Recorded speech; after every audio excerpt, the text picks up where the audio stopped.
Look at you, putting all that poison in your hair. I think you've been in prison too long, my man, because everybody on the outside counts. Why? Why does everybody on the outside come? Because they don't want to walk around with a nappy head looking like... Looking like what? Like me? What makes you ashamed of being black?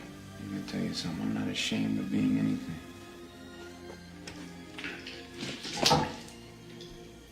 You better get your hands off me. I got to wash this out. Let it burn. Nigga, get your hands off of me. Go on, burn yourself, pain yourself. Put all that poison in your hair, in your body, trying to be white.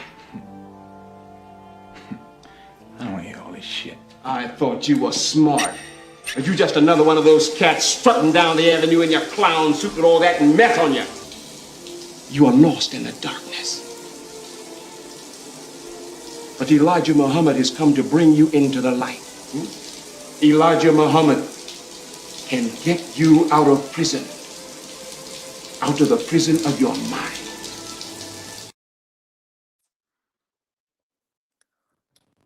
B3 Picks TV, we back with another one. Man, y'all already know we promoting a big fight. I appreciate everybody that's about to come in the building. Make sure y'all smash the like button. If you ain't follow the channel, man. We working, yo. Yo, shout out to the yes, sir. Yes, sir. Hey, it's time. We got one more sleep. What? I know y'all hype for this fight, man. I know y'all hype for this fight. This is a big matchup. This is gonna be a great event. It's gonna be a star-studded event.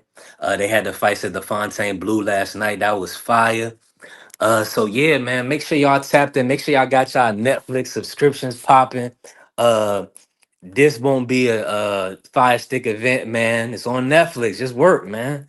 I'm thinking it's going to do over 100 million views, uh, possibly 75 to 80 million homes or whatever the case may be. I think this is going to be the biggest or probably most viewed fight, as Kellerman said, in the last 50 years since Ali versus Spink. So, man, shout out to everybody that put on this fight. Riyadh season, Sella, uh, Terence Bud Crawford, Canelo Alvarez. I mean, I'm looking forward to it, man. So when y'all come in the building, salute to the Queen Angie baby. Appreciate you, Angie baby. I don't know. I guess you never been in a YouTube live. I only can wrench up on YouTube lives for whatever reason. But shout out to the Queen Angie baby.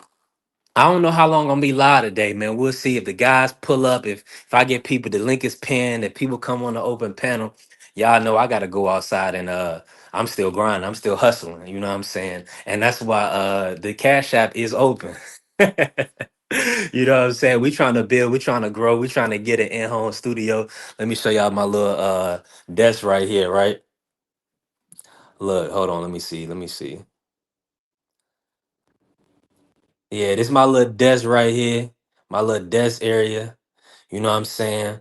I want to get a I want to get me like a mic. I want to get me a mic and a whole setup so I can kind of do great work, bring great content. Get on the boxing voice on the panel like I called in the day, but I need to get on the panel, you know what I'm saying? So I got to get my whole setup, but listen, we taking baby steps, man. It's grassroots. We just gonna work, we just gonna be thankful. Give God the glory on an everyday basis and just keep grinding. That's all it come down to, man. Uh so yeah, so I'm just gonna tell you a little bit about what's going on with me before we kick it off. Until more people get in here. But what's going on with B3 picks right now? Listen, I touched the scale at 197 today. I touched the scale at 197. So that puts me I'm down 33 pounds over the last 4 months. I'm working, you know. I'm grinding, you know what I'm saying? I'm going to be on camera. I leaped out on faith and started this business and I put my all into it and then I'm grinding. Some days I'm struggling especially if I don't, if I ain't smoke no tree or nothing like that.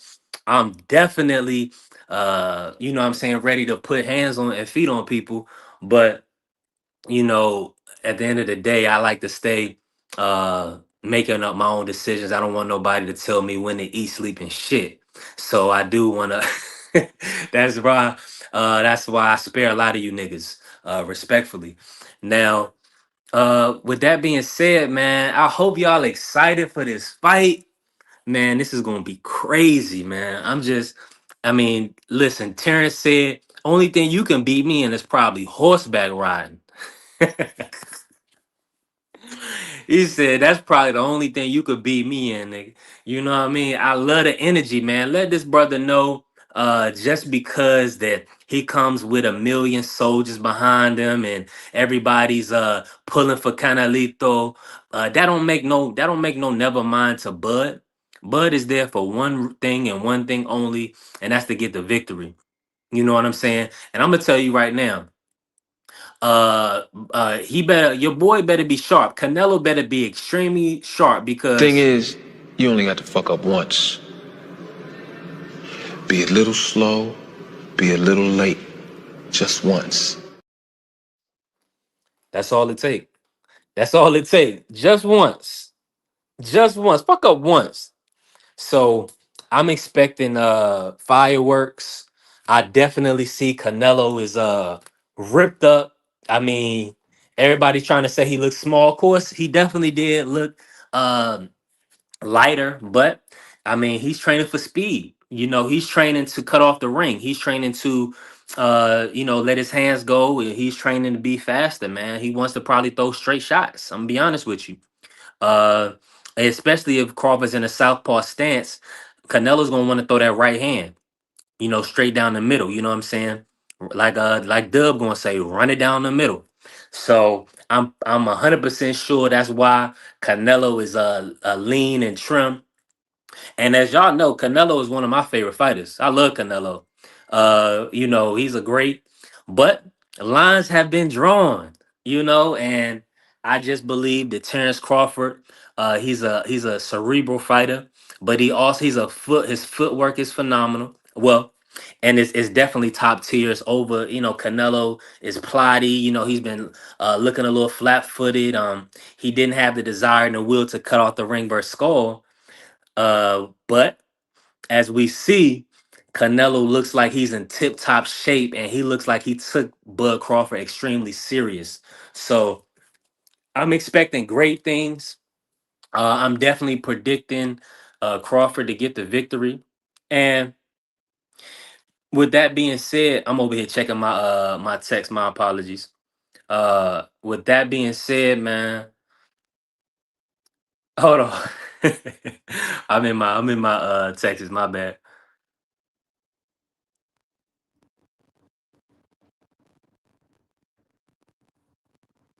Yeah, my brother D1, I was just reading his text. He said D1, he said Bud, he looks extremely confident in his opinion, and that's dangerous. He said Canelo was coming off a bit respectful.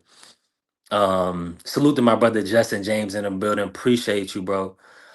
Smash the like if y'all in the building. If y'all haven't followed the channel, follow the channel. B3 Picks TV. We working. It's open panel. Anybody can come up. I'm gonna give it to about 12:25. I'm gonna chop it up with y'all.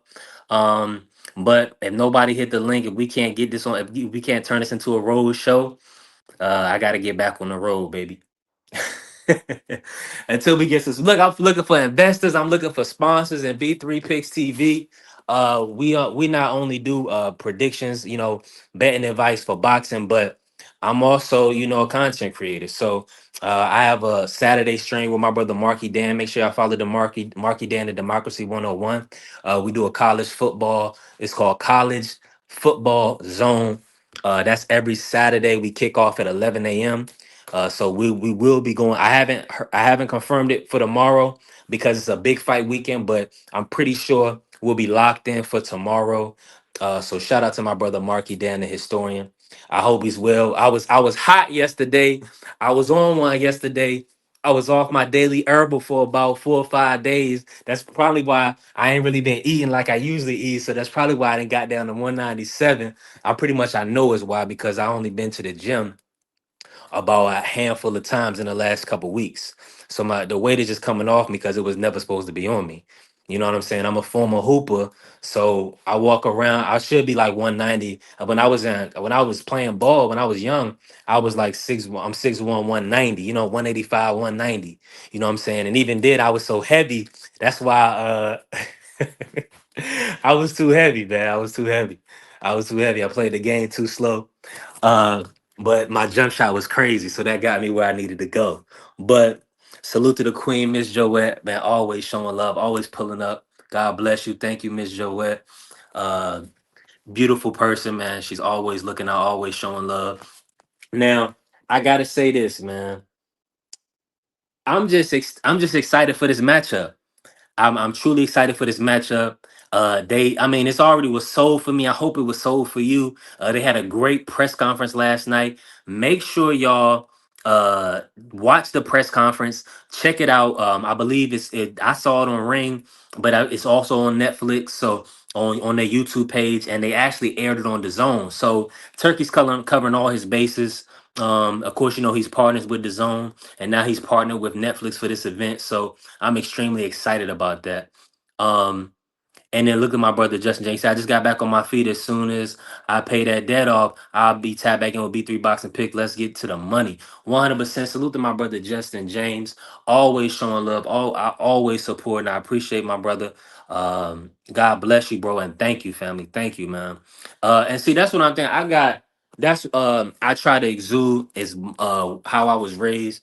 I was born in DC, but I lived in Maryland for like the first 11 years of my life, and then going into my 12th birthday, we moved. My sister wanted to go to A&T College, so my mother and me, my sister, we all moved to Greensboro, North Carolina. So uh, I have a vast, and of course now I live in Richmond. I've been living in Richmond. I've been living in Richmond for the last 5 years, but Virginia for like the last 11 years. So man, we support each other, man. And all I said all that to say is my background is like growing up in the church, being Seventh-day Adventist. So I really and it's believing in God and serving Christ. So that's my foundation, right? But the world would try to turn and make you a new person, a different person, to try to make you real angry, real divisive, you know what I'm saying, to make you try to draw racial lines. But I'm here to tell you, I love all people, and I definitely love my brother Justin James. You know what I'm saying? And all my people, man, y'all that show me love. And like they say with somebody, like they say, when you choosing who you gonna be with, who you gonna date.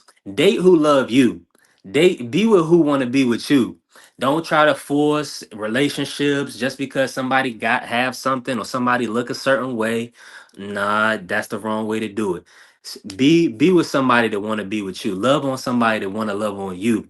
And that way, that y'all can build off of that. You know what I'm saying? Y'all can build off of that. But trying to force situations, that ain't the way to go. And that's what I noticed about when I started this business. See, I started watching boxing. I mean, cover like as far as YouTube, and that's one of the biggest platforms. I love TBV with Ness, right? So, but I watch a whole bunch of shows, but Ness is like pretty much my favorite show. I'm gonna be real with you. And but the thing about it is, it's a cosmocosm of what we deal with on a regular basis on society, where it's a lot of discriminatory behavior, right? It's a lot of little envy, little jealousy, and stuff like that, and that stuff it can seep into you. So what you got to do, man, what I've noticed is you got to monitor what goes into your eye gate, what goes into your ear gate, so you don't allow people to leave negative impressions on you and have you walking around with the wrong mentality, with the wrong focus. You see what I'm saying? You always want to be clear mind. You always want to spread love. But that's me personally. I want to spread love. I want to connect with all people. So I don't want to,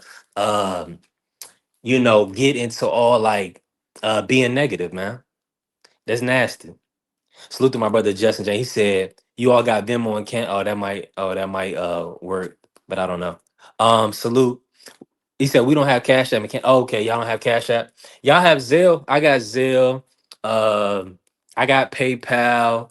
You know what I'm saying? I got to put all that stuff out there. But I got Zelle. I got PayPal for the business. Just trying to grow. So You already know, Mr. Webb. If you want to send me some love, you know how to find me. And listen, I need it. Trust me. I need it. Look, I need sponsorship. I need investors. I need everything. Cause starting a business, trying to you know, it takes time to, of course, get the monetization and everything flowing. So I'm still working. I'm still trying to build that up. But hey, I had so of course, I talk about it. Of course, I went on a boxer voice today, and after my guy Low Nose Boxing, David Maldonado, who I've been hearing from years and stuff like that. Shout out to David Maldonado and salute to the big fight. So he was on it. He was, talking. He's like, I'm pro Latino, so he's going with Canelo and stuff. So they before that they was talking about EJ and Triple G, and I'm like, EJ got better wins than Triple G. How could he be ranked higher? And we know he dug Ward. Ward called him out. He called him Lil G, and he never wanted to fight Ward. You see what I'm saying? So he didn't move through but I think EJ got a better resume. That's just me. You see what I'm saying? Then Triple G, I'm gonna rank him higher, right? So I called in Whoopty Whoop, and and then when Ness asked me about my pick, and I was like, listen, Ness, I'm pro black, like you already, and I was just trolling. I was just, but that's real, but I'm just joking. You can't say that to on that show because they went crazy with it. James Benitez went crazy, and you know what I'm saying, and came on and said he wouldn't support the channel. And I was like, well, and then y'all know I tried my best to be a child of God and be right standing. But if you're gonna tell people not to support me, it's fuck you. That's just how I have to put it. And y'all know I don't even like cursing. I don't even like carrying showing that. I don't like carrying myself like that. But that's what it's got to be. If that's how you feel towards me, you don't say that to your Latino brothers when they come on and say I'm pro Latino and I got Canelo, viva Mexico, viva Mexico. So they can say all that. A brother want to support people that look like him, you know what I'm saying, people that come from the circumstances that he come from, and then it's an issue. But that's why I say, like, listen, I love all people. I got all type of friends. I got white friends, black friends, Hispanic friends, Asian friends. Man, listen. You gotta support. You gotta be a right person. You gotta have good character, and people will flock to you. If you exude in the right characteristics, if you being a good person, if you spreading love, man, the right people going to attract to you. So that's what I try to do. I know, I get a little bit. Everybody loses that, cool every once in a while. I definitely lost a little bit of my cool, but yesterday with my brother Marky, because I'm gonna be honest with you. I just in my everyday life now, like now that I'm kind of really moving around, I'm out here on more social media. I was off social media for I'm 32. I was off social media since I was 21. So that was 11 years. I was 11 years off social media, right? So coming back to social media, coming back outside, now of course I'm moving around doing DoorDash and Uber, Eats, so I'm moving around outside, and I feel a lot of hatred. I feel a lot of the way people look. You know what I'm saying? I have discernment, so I can feel when people looking at me a certain way. I can sense certain things. There's a thing with like people with the delivery system, right? You know what I'm saying? When you're going to pick up your orders from these companies, see, uh this is what I'm assuming, right? Because this is what they tell me. They'll say people have stolen things before, right? And of course, I'm sure they look like me, right? So I'll notice that when I go pick up food, irregardless of who it is, who I'm picking up the food from, they make sure that I confirm that order. They want to see it. You know what I'm saying? But I have noticed that it's not the same with other people from other races that pick up food, right? So and that's why I'm like, and of course, I'm like, nigga, I'm not gonna steal your food. Like I don't get paid off of eating these people food. I got bills to pay. Like I'm moving around trying to make some cheese. I'm trying to make some bread. You know what I'm saying? To feed my family. You know what I'm saying? And take care of myself, pay my bills. Like I don't wanna. I'm not about to steal your food, you know what I'm saying? But you got to understand that people have life experiences, right? And these people life experiences determine that niggas steal. they niggas. So you when you look like niggas that steal, they gonna treat you like that. I guess I look like a nigga that steal. You know what I'm saying? I was like, but I guess that come with it. It's unfortunate, but that's just what it is. You know what I'm saying? So I kind of deal with that, man. And you know, outside of that, it's just we deal with a lot of people that look at us bad, like being black Americans, right? They be looking, people, when you could look at somebody from a distance, right, and judge. I don't like that. I don't like, especially like we got guys from the U, black guys from the U, and this is not all people. We just talking, we just shoot cooking the shit. He said definitely look like a ninja with sticky finger syndrome. That's my brother T Hill. Salute my brother T Hill. Appreciate you. Hey T, if you got time to come on here and cook, definitely come on because I'm definitely gonna be off in about 5 minutes and nobody cook. I gotta get out. If we can't do this, if we can't make it a road show, I gotta go. But so salute to my brother T Hill. God bless you. I appreciate you for being in the building. I can't mod up on these stream y'all lives for whatever reason. That's nasty work. All I want to do is mod my people up so they can kind of free flow and talk in the chats. I gotta get you right. Angie baby and T Hill. I got my brother D. I got T Hill in the building. Yes, sir. All right, we about to work today. Yes, sir. What's going on, Free? What's up, T Hill? Yo, what's good? What's good? What's good, man? What's What good? we Hey, talking listen, all about? right, y'all. Hey, listen, we talking the big fight. We talking the What undercard. up, I D was Free? just listen. I had to entertain the people and tell a little bit about what I'm dealing with, just to kind of keep everything going until y'all pulled up. So I appreciate y'all. God bless y'all. Thank y'all. Now I'm definitely about to get on the road with it, but I got to kick us off like this. This is a big fight, man, and I gotta see first off, T Hill, how you feeling leading up? We're gonna talk about everything, Free, as long as you got time today, Free, because I know I really want to talk football, but I'm gonna keep it boxing right now because I'm pissed about last night, but we gonna work. Now I gotta ask you this, T Hill. Did you get a chance to watch the press conference? Yeah, actually, I didn't, man. So I don't know what's going on. I do know that they asked Dana White about a question of the Ali Act, and he got pretty upset. That's the Yes. only thing I really know about the press conference. So when we Let talk about it, I can give you my opinions on it.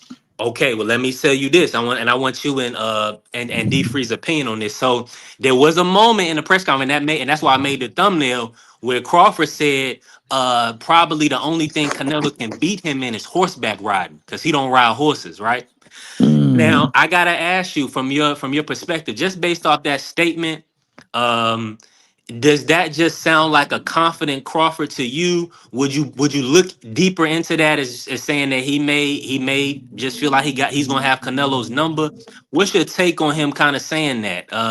Because we all know that Bud, he's played football and he plays basketball. He's really a good athlete, wrestles. Do you believe him? And how do you feel about that comment? hey, honestly, I believe he believes that. That's all that really matters, man. He has extreme confidence in himself and his abilities. And I'm gonna be real with you. I'm pretty sure he looked at the last couple of fights and saw Canelo pretty much carrying folk. And make no mistake about it, he's been carrying a lot of people in his matches. So, he probably thinking that ain't just carrying. He just ain't got it no more like that. And I'm a different ninja. And when you feel like you're a different ninja and you're competitive at everything, you're gonna say stuff like that. And you're gonna exhibit the type of behavior that he's exhibiting. I mean, he's like that in everything. I was just watching a video where he was with Nico Ali Wash and they was doing a hook to see who hits the hardest. Yeah. So, hey, I mean, I think Crawford is feeling that, he's going to try to take advantage of this situation in every capacity that he can. So I'm liking it. I'm loving it. And I'm hoping that it translates well in the ring. I'm hoping that we do not get a performance much unlike or much like unto that Charlo damn performance against Canelo. I want him to be up in there giving Canelo his best shot, like the old 80s song. Fire away, dog. Fire away. hmm Yeah, and salute to the Queen, 7-1. She 100% right. That's exactly what he's supposed to say. Shout out to the good brother Rashad. Appreciate you for coming in. Make sure everybody's in the building. Smash the like button. If you haven't followed the channel, follow the channel. B3 Picks TV. We working. We Uh, working. we definitely working. Now, I got it, and I gotta say this for everybody come in. I can't mod up on these stream y'all lives for whatever reason. That's nasty work. Because I wish I could, because these the ones we do for a long time. So when I catch you on my YouTube live, I'm definitely gonna mod all my good people up. Free, I gotta get you in on this. I gotta get you in on this, Free. What's your take on those comments from Crawford? Let me ask: did you get a chance to see any of the press? No, you was moving around. You was moving around last night, but you didn't get to see the press conference, did you? No, Okay, no, I saw it. yeah. Okay, you did see it. No, I did. Yeah, I saw it. Okay, yeah, it was pretty good. I thought they did pretty good. You know, what was your take on the press conference and everything, and what's your outlook going into tomorrow? The press conference. Um, the press conference was okay. It was actually kind of boring. They was asking a bunch of dumb questions, and I don't know who the people that was there, part of the media, but it seemed like they never been in those situations before where they had the opportunity to ask questions because they was asking Hundred a lot percent, of dumb questions, a hundred lot of percent. questions that didn't have nothing to do with the fight or anything. And it was one guy that for whatever reason they couldn't understand what he was saying. Like Dana White had to ask this man like 3 or 4 times, "Hey, repeat that again. I don't think they heard you." He was asking a lot of dumb questions. One dude asked Bomac where was Omaha, and Bomac was like, "It's in Nebraska, dumbass." And so it was just like a lot of dumb questions that was being asked, but it was relatively a boring press conference. Now I'm with you, Free. It didn't have the dramatics, like you saying. I'm gonna ask you this now.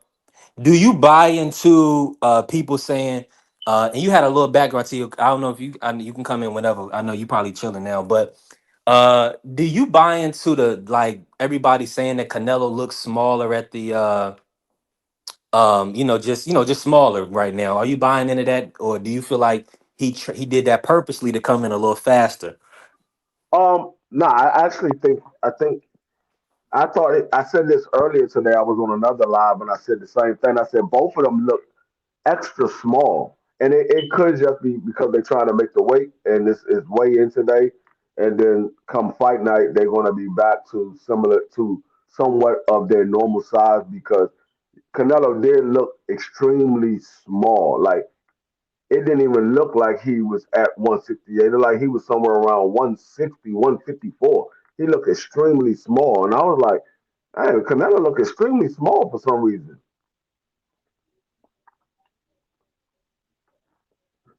Nah, absolutely. And T Hill, and T Hill, this open panel. So just speak freely because I'm definitely about to start moving around.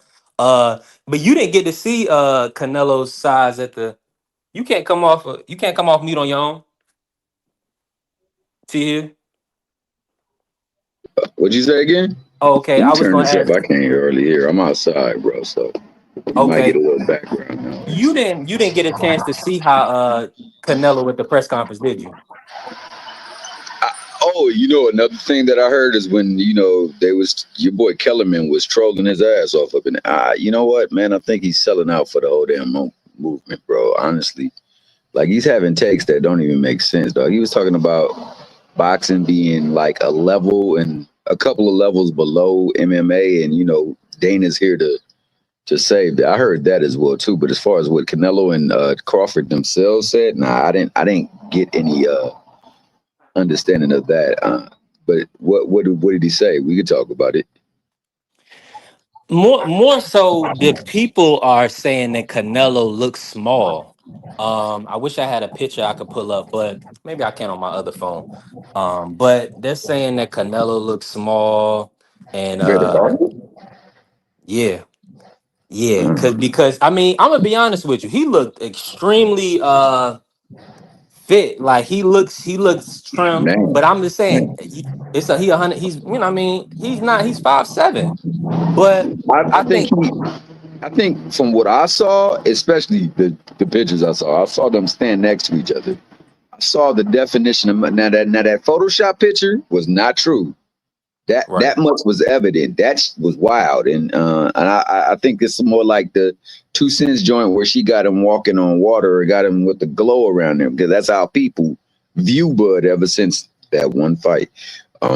But I will say the density of muscle mass, it looked much more favorably for Canelo. Now he might look a little smaller than him as far as stature, but he looked like he was, man.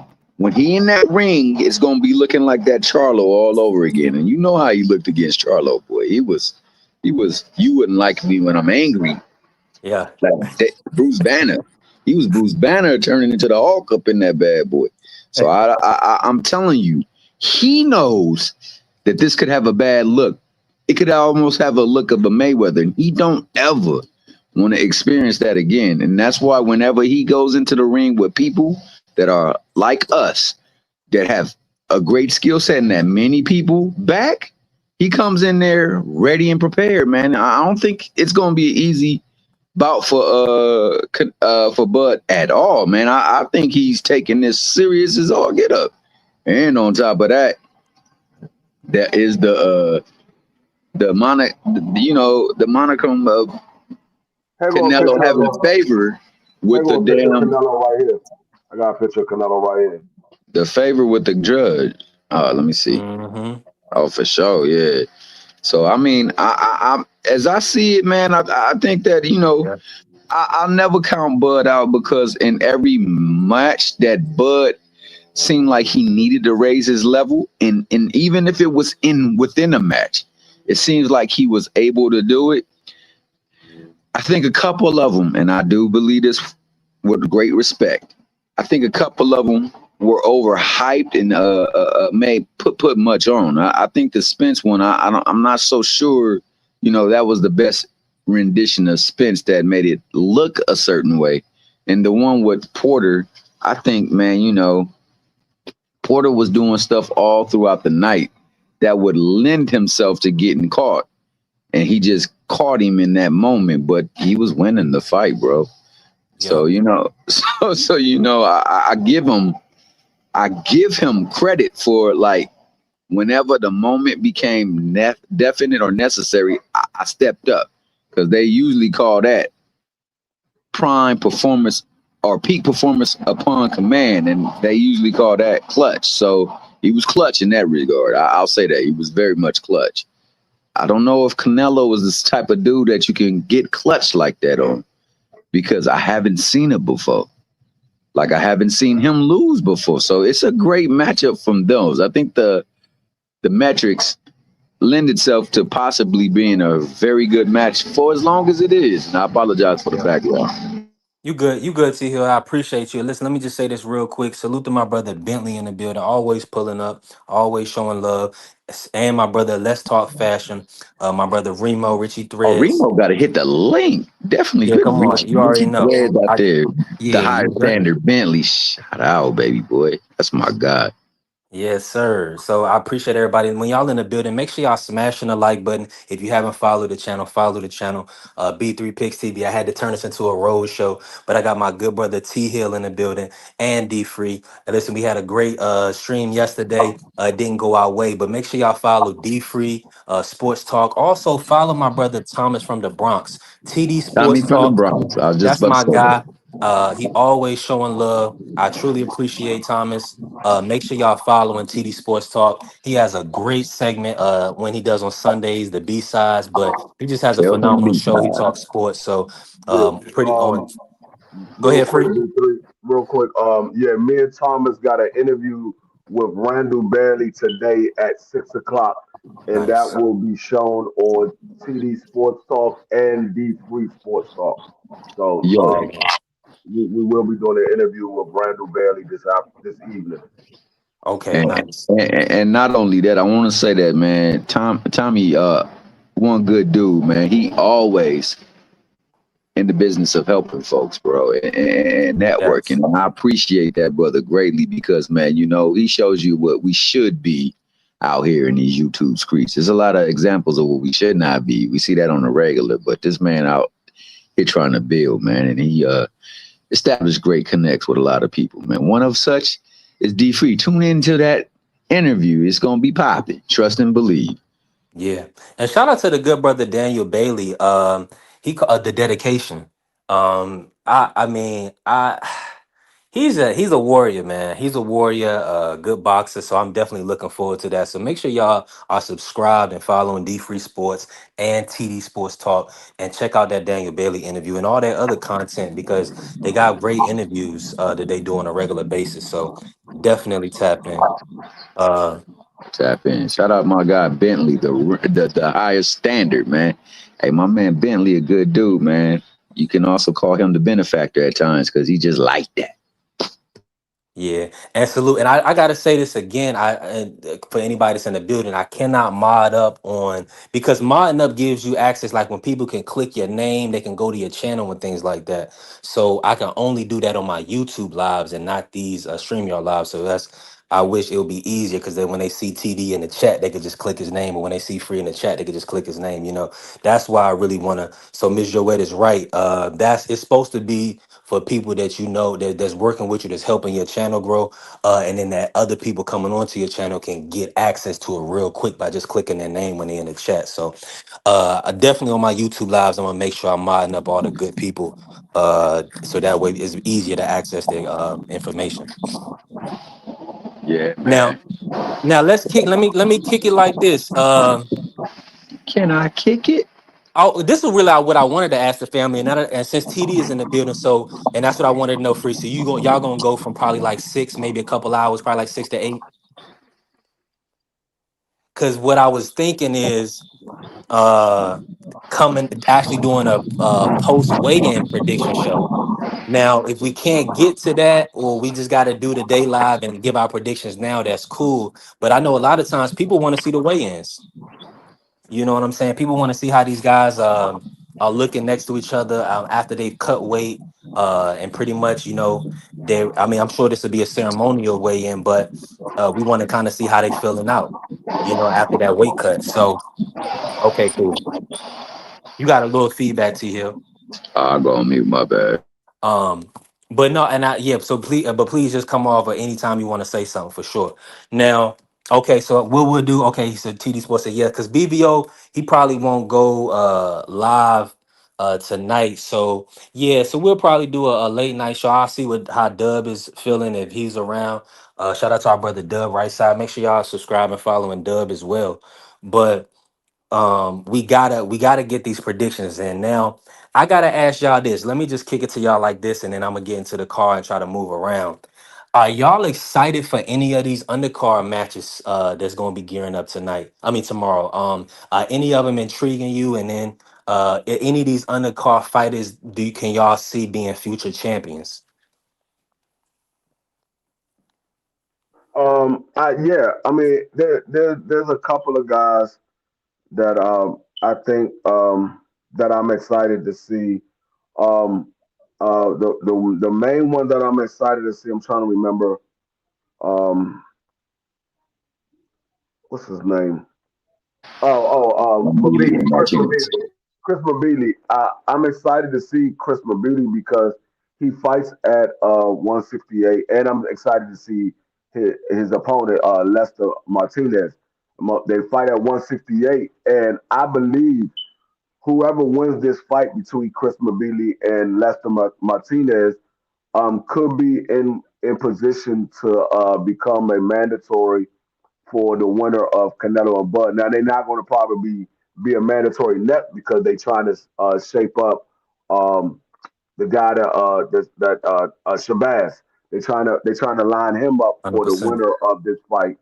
But I think that the winner of Chris Mbili and Lester Martinez could possibly be in position to become the mandatory for for a title shot. So I'm excited to see that fight. We're about to see Jermaine Franklin back in the ring again, and we got Philando Vargas Jr.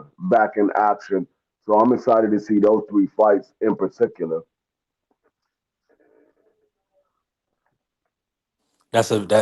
I'm with you, Free. And let me just say this real quick, and I want to get T Hill in on who he's excited to see on the undercard. The brother, and shout out to my brother Bentley, and appreciate y'all because when y'all come into the chat, y'all help the channel grow. Y'all help push the conversation forward. So I really appreciate y'all. Now, the Jaleel Hackett fight last night, I watched it this morning. Um, it was a great performance by him. He got caught a few times, we don't like our fighters to get caught at all, T Hill, you know what I'm saying? Because when you get in there with bigger punches, that could wobble you, or you could lose rounds like that. You could mess around and get clipped, especially you didn't have a good weight cut, anything could happen.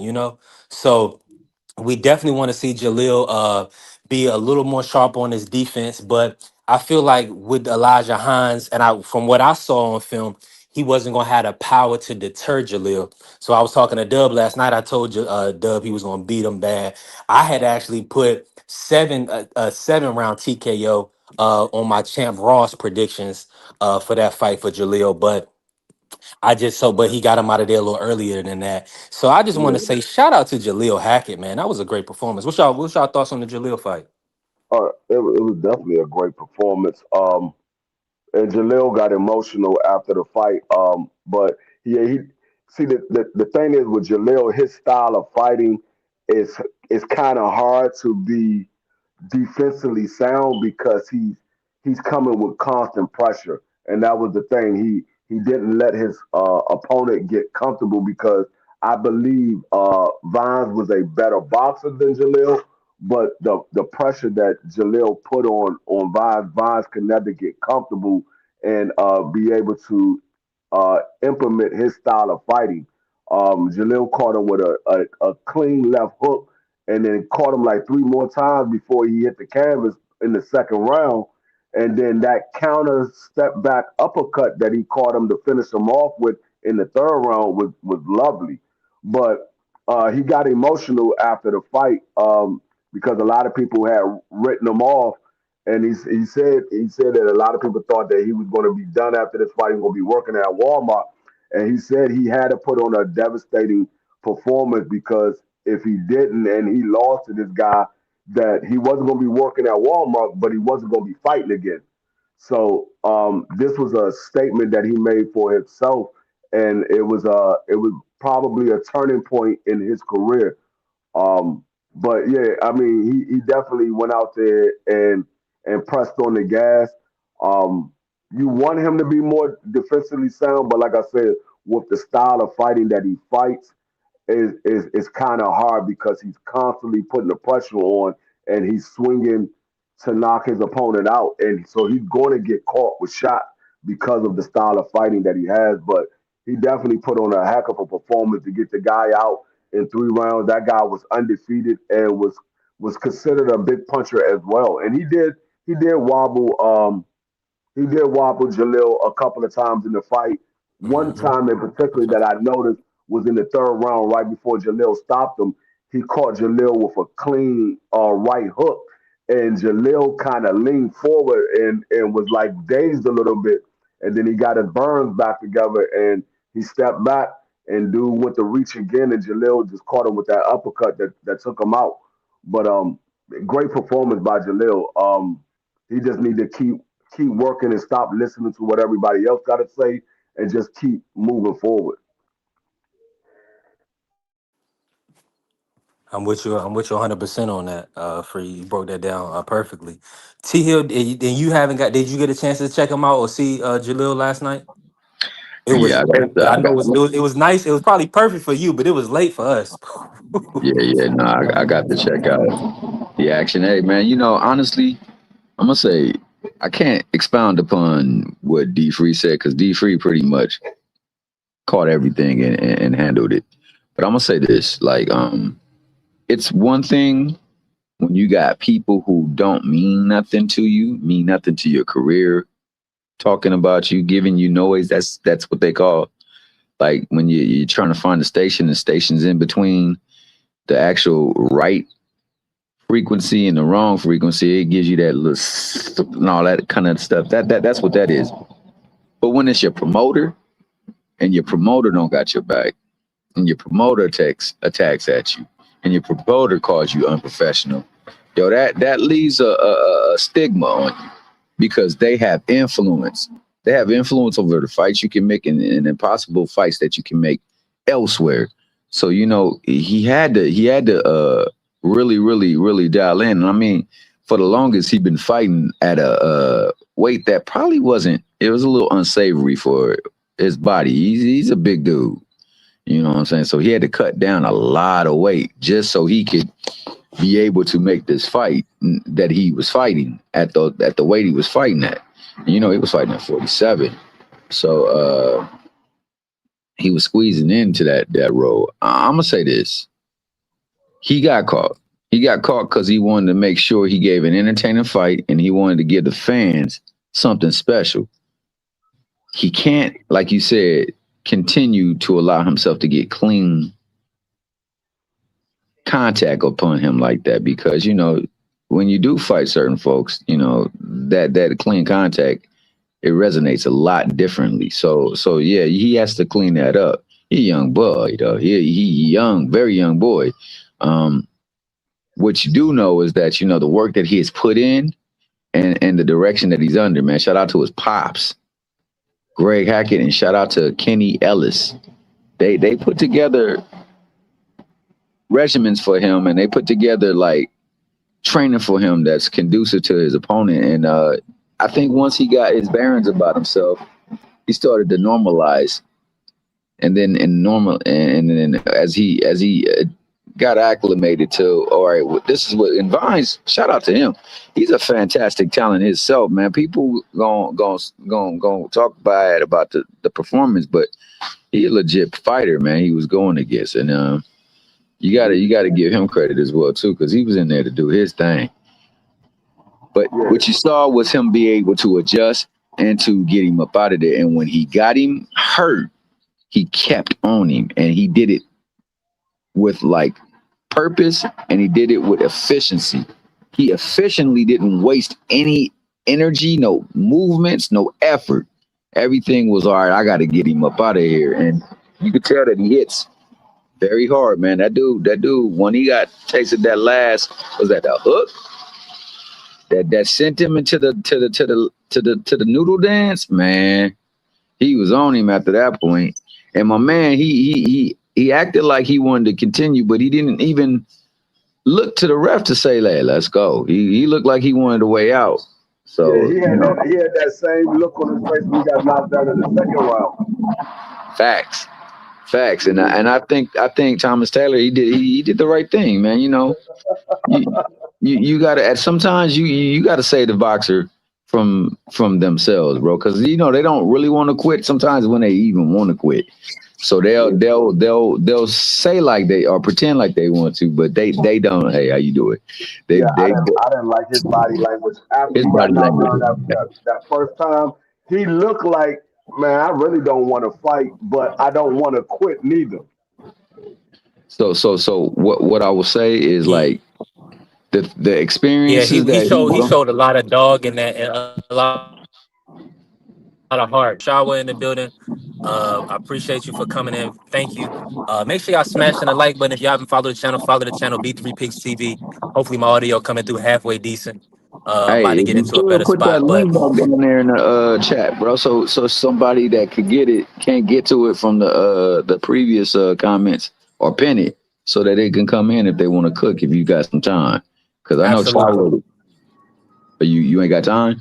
You about to No, I'm bounce? about to drop it right now. The Queen Shower can absolutely come up to the panel. I would truly appreciate Yeah. that. That would be fire. 'Cause if Remo up in here, I'd love to get Remo take, man. That dude is a very lucid brother, man. That brother And I got gotta game. say this about the Queen Shower. I was watching her live yesterday. She has an amazing live.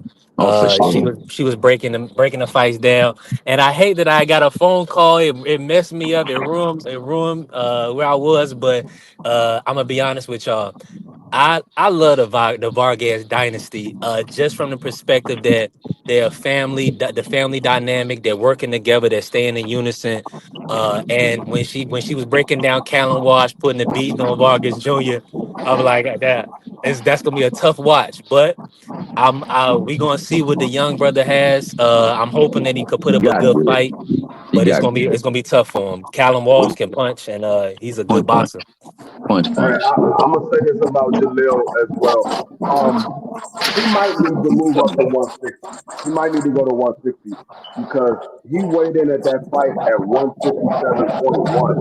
That fight was supposed to be at 154, and he's still a young kid that's still growing.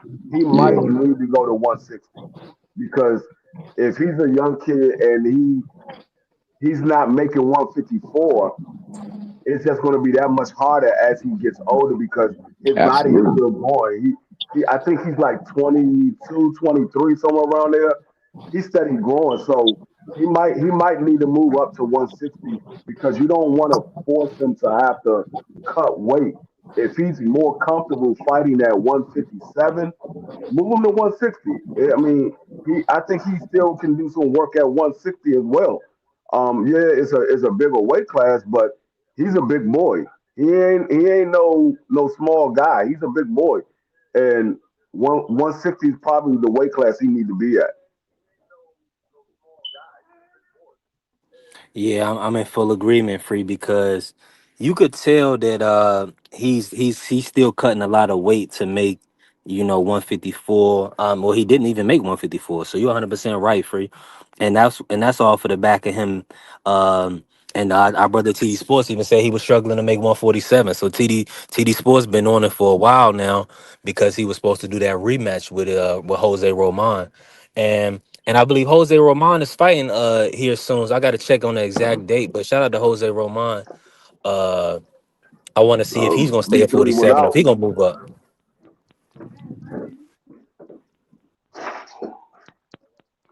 Yeah, his mic went out.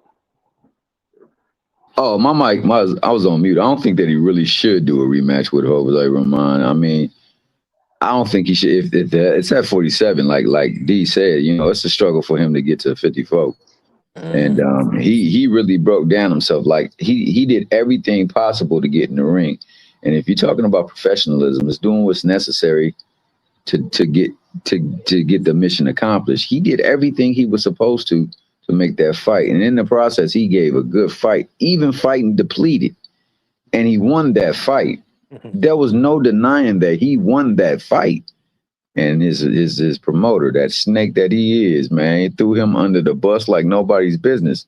So that's why I feel like, he put the passion in this fight, because like man, there ain't no backing. There ain't no backing for him. If the dude who is promoting you goes in there and promotes the fact that you were unprofessional and you need to do what you didn't do what you needed to do to handle business, then like, where do you stand? Especially like I said, because their words have power, dog. It can affect how somebody else may see him in case he want to move on. So yeah, That's a fact. How I'm gonna come through now, Tia? you coming through loud and clear. Okay, absolutely, no, absolutely, and salute to my brother T Mac in the building. I Shout appreciate out the to T you. Mac coming in. Listen, we working now. I gotta ask y'all this real quick. I need y'all to pick well, T. I want to start with you. Can you pick the winner between Lester and Christian, or have you not seen enough on those guys? Oh no, I've seen enough on both of them. I know a lot of people like Lester. Lester is a hell of a fighter, but Beasley, even though when he wind up, he hits you with that dynamite. That's still like, hey, you ever rep Theta before? We repping Theta, Theta, Theta. We repping Theta. That boy hit her with the woo, woo, Right. boom, dog. And I think that he gonna catch him with one of them woo, woo, booms. And once he gets you hurt, yo, that boy's like a man possessed. Mm. He put them Shaka Zulus on you, boy, and I ain't playing with you. So I think that it's gonna be a very entertaining fight, a very competitive fight. I think around round 7 or 8, he's gonna land something big. that's going to change the course of the fight. And I see like a stoppage taking place around like round 9. So I got Mbili by stoppage. I do believe that that's going to be the fight of the night. I do look forward to that fight more so than any fight on the card. I do also like the lineage fight. I think that because it's been elevated, and I've been saying this for the longest, because they elevated it to the fight before the main event, both Vargas and Callum gonna put on for they quote unquote city. You know, they're gonna put on for their family, and it's gonna be a barn burner. I don't know Absolutely. if Vargas is skilled enough to pull it off, but I know he got that warrior and that grit in him. He got that dog in him, like his dad, and you know he ain't gonna quit. And we know what all about his father's dog. That sucker legendary. He got him in trouble because they put him in there with some killers early on. Yeah. But But see, Fernando it's, Jr., he tries his best to be an out boxer, you know, yeah, to boxing out. So it's yeah, just it's gonna it's be not tough against Walsh. And we see Walsh had the size advantage too. yeah. So it's gonna be tough. It's gonna be an uphill battle for him. And then it's the dynamic of families. Like you Yeah. got families. I mean not families, countries, nations. So you know you better go use the bathroom. Don't come over here looking at me. Get up there and use the bathroom. Sorry about that. You good, T Hill. I know you got But a short. Are you talking to your dog? my dog, my cousin Oh, you breaking up, T Hill. gonna be over here. I can't breathe, dog. Oh my bad. I can't breathe, dog. Dog be coming over here licking me on my leg. I hate that. I wanted a what kind of dog is? Can you turn the camera around for? Look at this mutt. You see this mutt? Mm. Did you see it? Uh, It ain't even listen, a man, dog. It's a I rag love dog. dogs, but I'm allergic to dogs at the same time. It's crazy. Like so, me, I'm the type of guy. I love going to my cousin crib. He got 2 dogs. He got a pit, and then he has like a pug. Um, and I just love the fact, like with children, because you know I don't have no children of my own right now. So like with my nieces, I can come, I can enjoy, I can have fun, play with them. But at the end of the day, I get to go home. Yeah, for I ain't got sure. to clean up after. For sure. Look at this mutt. Ain't that right, Muttley? Ain't that right, Muttley? Hey, and this mud is scared of everything, bro. Somebody must have been abusing this dog, man. This Yeah, dog that it is sick. happens. It happens, man. It's sad. It's sad, man. So, But yeah, oh yeah, yeah, I like that fight between. Yeah, I'm gonna tell you, don't come back to this door ever. I like the fight between Fernando Vargas and Callum Walsh. I think that yeah, fight will be seriously entertaining. Cause like the last time that and we have a baseline, you know, there was that Ben versus uh Liam Cameron, no Ben versus Chris Eubank. Eubank. Uh huh. That's like when you're talking about families fighting families, that's gonna be the standard from here on out. That's where everybody's gonna measure their performance versus that performance. That was a great performance. Truly could be fight of the year, bro. Truly could be fight of the year. It had everything in it, man, and they sold the hell Breaking out of up that for me. fight. That's just me. Yeah, I think it's just you because when you talking, you popping like Rice Krispies. But anyway, we got Puddle up in here, so let's hear what Puddle got to say. That's my name. What up? What up? What it is? What's going on, fellas? What's good, Pearl? Chilling, chilling, chilling. Just saw y'all were live. Decided to pop on before I get back to work.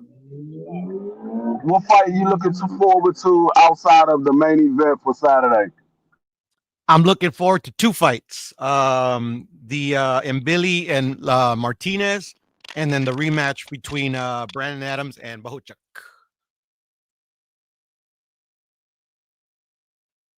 That's right. I forgot Borchak and Brandon Adams is fighting as well. I forgot about that.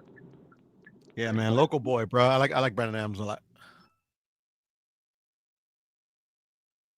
How you think he performs in this fight, man? I Last think time he he knocks him caught. out again. You think he knocks him out again? Yes, sir. Yes, Interesting. sir.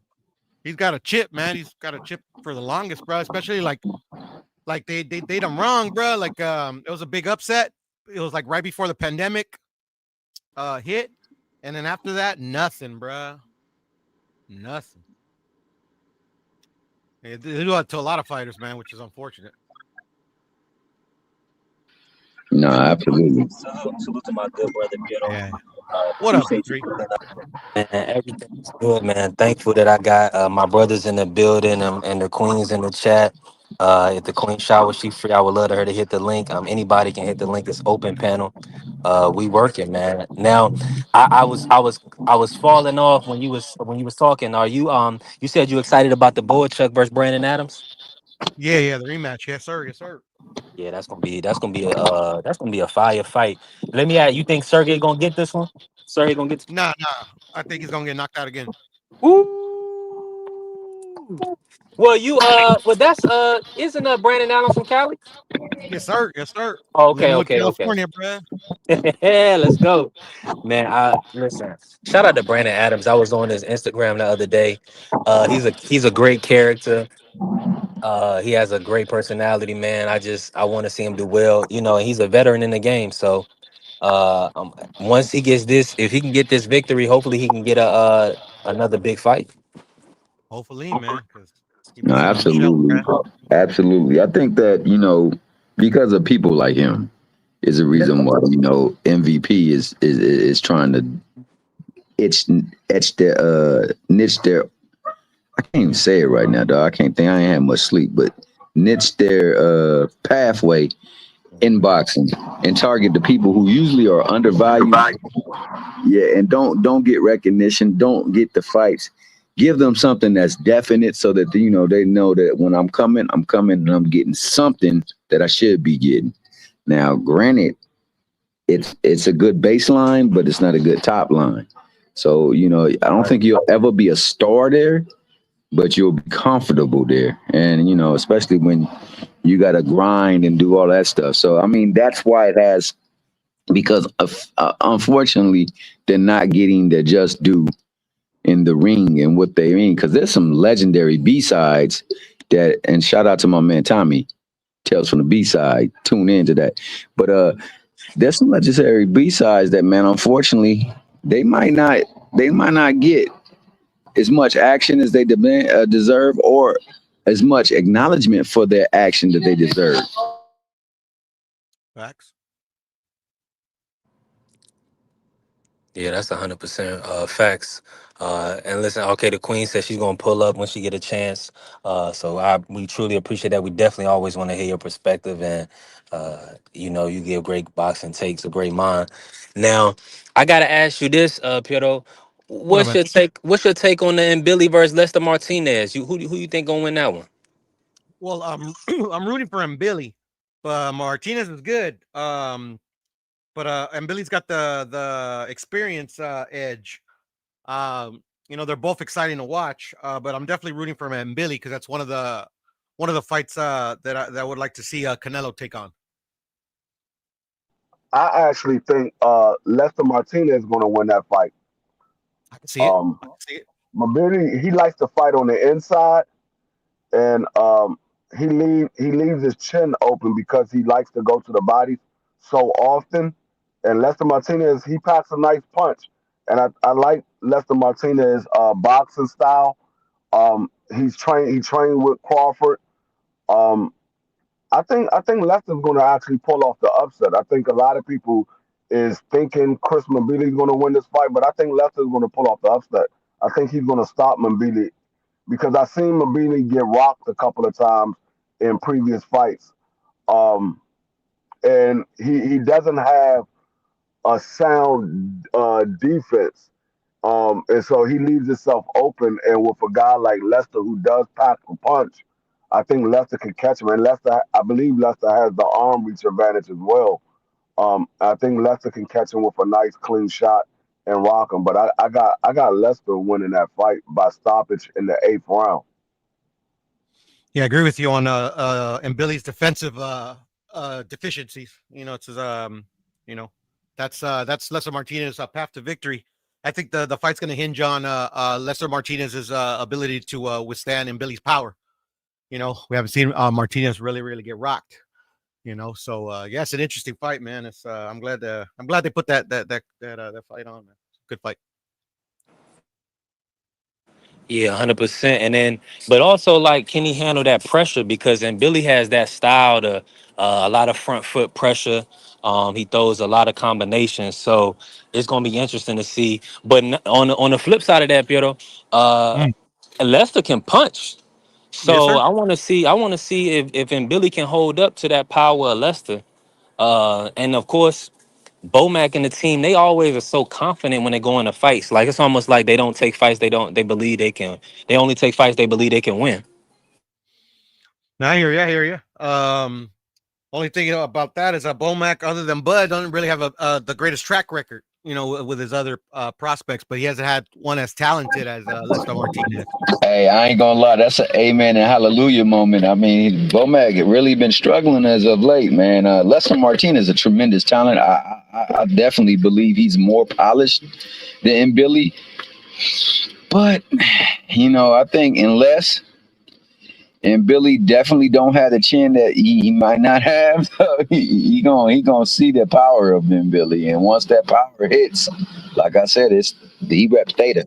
It's Yeah, explosive. I'm going against my picks because I picked Mabili for a unanimous decision in this fight.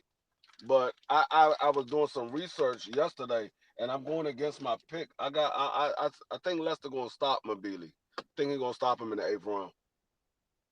Mm. Yeah, well, I'll tell you what, if it definitely goes to the judges, then the money is behind him, Billy. He gonna I win on the agree. card. I agree. He gonna win on the card. If it's I a agree. stoppage, then anyone can But win, and that's what I'm thinking that to like be free is right. Like this fight will be it will be explosive, and it will be a winner by stoppage or by knockout, and either one can actually get the job done. So that's why I love that fight. I love that fight. yeah, factual facts. But then with the on the money factor side too is like a lot of people, like I would say, like the general boxing public, no matter like America or any other country, like the Canadians, they really don't get shine like that. And then Lester Martinez, if promoted right, they can like because like there hasn't been a lot of Central American like boxers of note. I think shit, man. If I'm not mistaken, man, I think they only have one champion out of El Salvador a while back. He fought in the Floyd era. I don't know if you remember him, Carlos Hernandez. Definitely remember Carlos Hernandez. Yeah, good fighter, good fighter. Hey man, salute to y'all. I got a little. I'm over here. Hold on, let me turn my camera on. I'm out here in food line. I'm out here in food line getting an order together. Grabbing a couple of 18 carton of eggs, but it's a little music in the background, so I'm working, man. Just grinding. But let me flip it to y'all like this, right? So, salute to the queen. She said, "Does anyone know when the weigh-in is?" I gotta see what time it is. Hold on, let me check on that for you. Let me check It's on that. Puto 12, no. I know 12 Puto no. Eastern. Puto 12 top in. Eastern. Oh, I would say at 12. 7, but they Okay, already weighed nice. in at 9 in the morning. The official Oh one. yeah, I was about to This say I thought morning. it was 9:30, but Yeah. 9, yeah. They have all the weights except for the Terence Crawford. But that was like literally it was like a minute after they started weighing. I'm checking that website again. Yeah, that's good. That's good, man. Shout out to I It's mean, they're official, gonna baby. It's official. let's get it. Hey, but I agree with D Free said. I think that he definitely especially space. She gonna stay out. She gonna stay out because I told her she wanted to hop out, but she's staying out. She gonna understand every time that we go out this house that she ain't coming. Now she gonna stay. Be scratching on that door. My bad. My bad, fellas. This mud be tripping, so this mud is out here chilling. You good to All you. right, let's see official weights, just in case you guys are, excuse me, curious. We got, let me see. Hold on one sec. Who's this one? Okay, so both fighters came in at ready and trim and lean and mean 167.5 pounds. They said they're showing it tonight and oh no, that was yesterday. Oh no, tonight. They said they're showing it the weigh-in tonight at 9:00. Yeah, the ceremony, yes. Correct.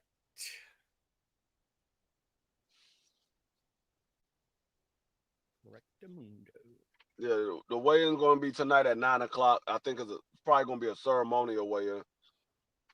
Yeah, yes, sir. Yes, sir. Yo, wait. 9 o'clock. What standard time? Eastern? It's going to be 6 Pacific, Okay, but yeah. 9:00 Eastern Standard. Okay, bad. That's the one. Yeah, this about to be a star-studded event, man. Hey, salute to everybody in the building. Make sure y'all smash the like button. If you ain't follow the channel, follow the channel. I'm moving around right now. Got a little background music going. I'm about to drop the link. Salute to my brother Scholar. Appreciate you. If you can pull up Scholar, definitely pull up, bro. We always want to hear you break down boxing, man. Come on. Let me drop the link real quick. But let me ask y'all this. Shout out Are Scholar. y'all how unfortunate is it that we didn't get the Big Baby versus Big Baby on this card? Were y'all anticipating that matchup? Nah, man. Honestly, bro, Well, I don't know if your boy's even into boxing. Like, even when they was talking about it, he didn't look like he was too enthused about the situation. My man was like, yo, I didn't even think he was gonna take it, but we got it, man. You know what I'm saying? Shout out to him, because I thought he was not gonna be willing to it. And he was like with his hands in his pocket, like, yeah, well, yeah, it's a good fight, and yeah, I'm definitely down to do it and things like that, man. He going through things mentally, man. You can't be in that ring going through things mentally. Shout out to the great Oliver McCall, dog. He showed me that live in living color. You want to be with all your faculties about you in the ring. You don't want to go up in there and you dealing with torment. I'll be yeah. quick. Jerome Miller sucks. So now, not looking forward to him fighting tomorrow, next week, next year. I'm good. Yeah, I wasn't anticipating the fight. I didn't like Big Baby Anderson's last performance. He looked like he really didn't want to be in that fight, and I've never been a fan of Big Baby Miller, so I wasn't really anticipating the fight at all. If they fight, they fight. If they don't, they don't. My perception of the fight is the battle of the big crybabies.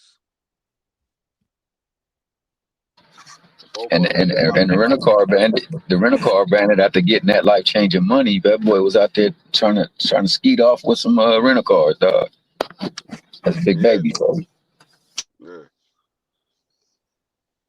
Yeah, I like Big Baby Anderson. But he's just like a lot of fighters, like the new up and coming man. A lot of wasted talent, man. Like he's Yeah, talented guy, bro. But I don't know. I don't know. that's it. I mean, that's what happens when you don't have a love for something that you're doing. You just doing it for the money. And we see this in the everyday life. People take jobs because the pay is good, but they don't love the job, so they do it half-ass.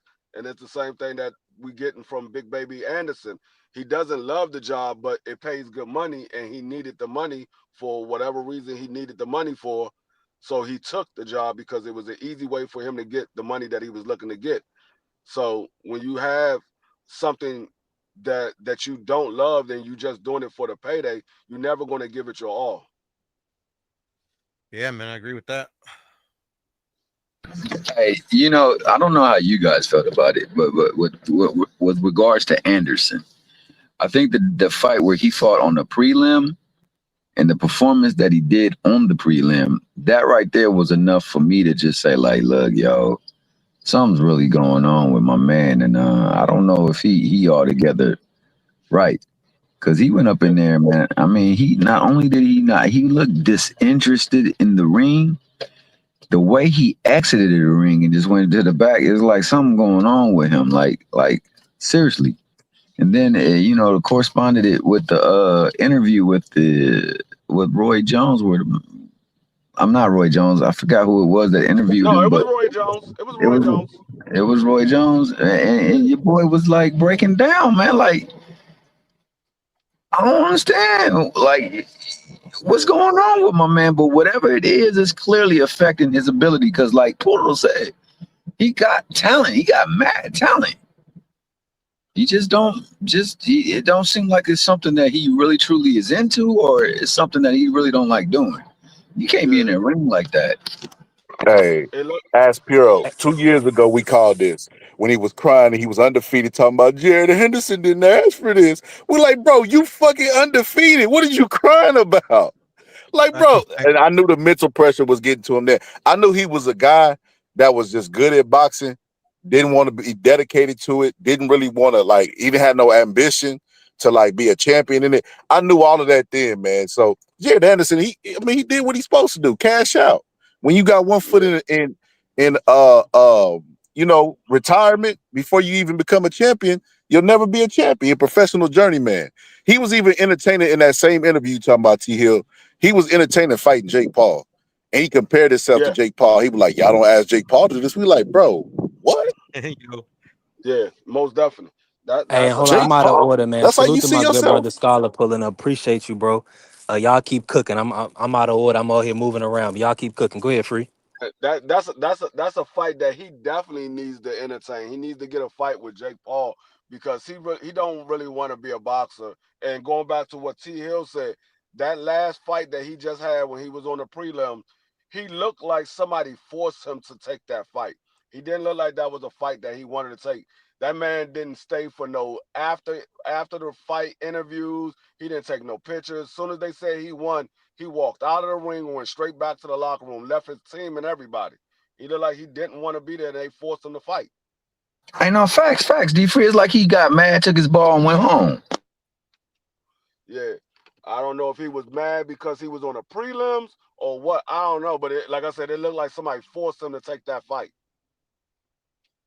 Nah, and yeah, then Turkey. go ahead, Piero. No, I was saying Turkey with the money made him offer, he Yeah, can yeah. refuse. You know what time it is. Now, another fight that they talking about. I gotta ask y'all, do y'all believe it? Tiafimo versus Shakur Stevenson 2026. I haven't heard an official date for it, or they haven't rolled out an official announcement. What's y'all take? Do y'all think that fight gonna happen? I'll be quick. Uh, Yes. I don't know. I don't know. I believe it when I see it. This man T.O. then pulled out of too many fights the last couple of months. Um, I believe it when I see it. What I do know is T.O. and Devin Haney was extra friendly at that fight last night. They was extra friendly. I don't know what that was about, but they laughing and joking and he shaking Devin's girl hand, shaking Devin hand. Devin called him back over, had a little talk and everything. I'm like, okay, they extra friendly for some reason. What's going on? Are they trying to line up a fight or he trying to give him pointers on what to do with Shakur? I don't know.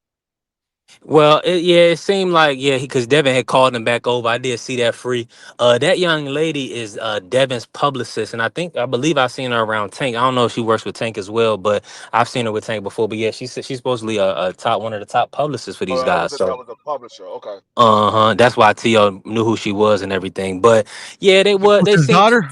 Goosen's daughter. no, not Goosen's daughter. Oh, I forgot this young lady's name, Nah, but her name is Crystal she's something. I know yeah exactly who you're talking about. yeah. Yeah, she don't work with Tank no more. She definitely exclusive with well, I don't know if she's exclusive to Haney, but I know she works with Haney. Yeah.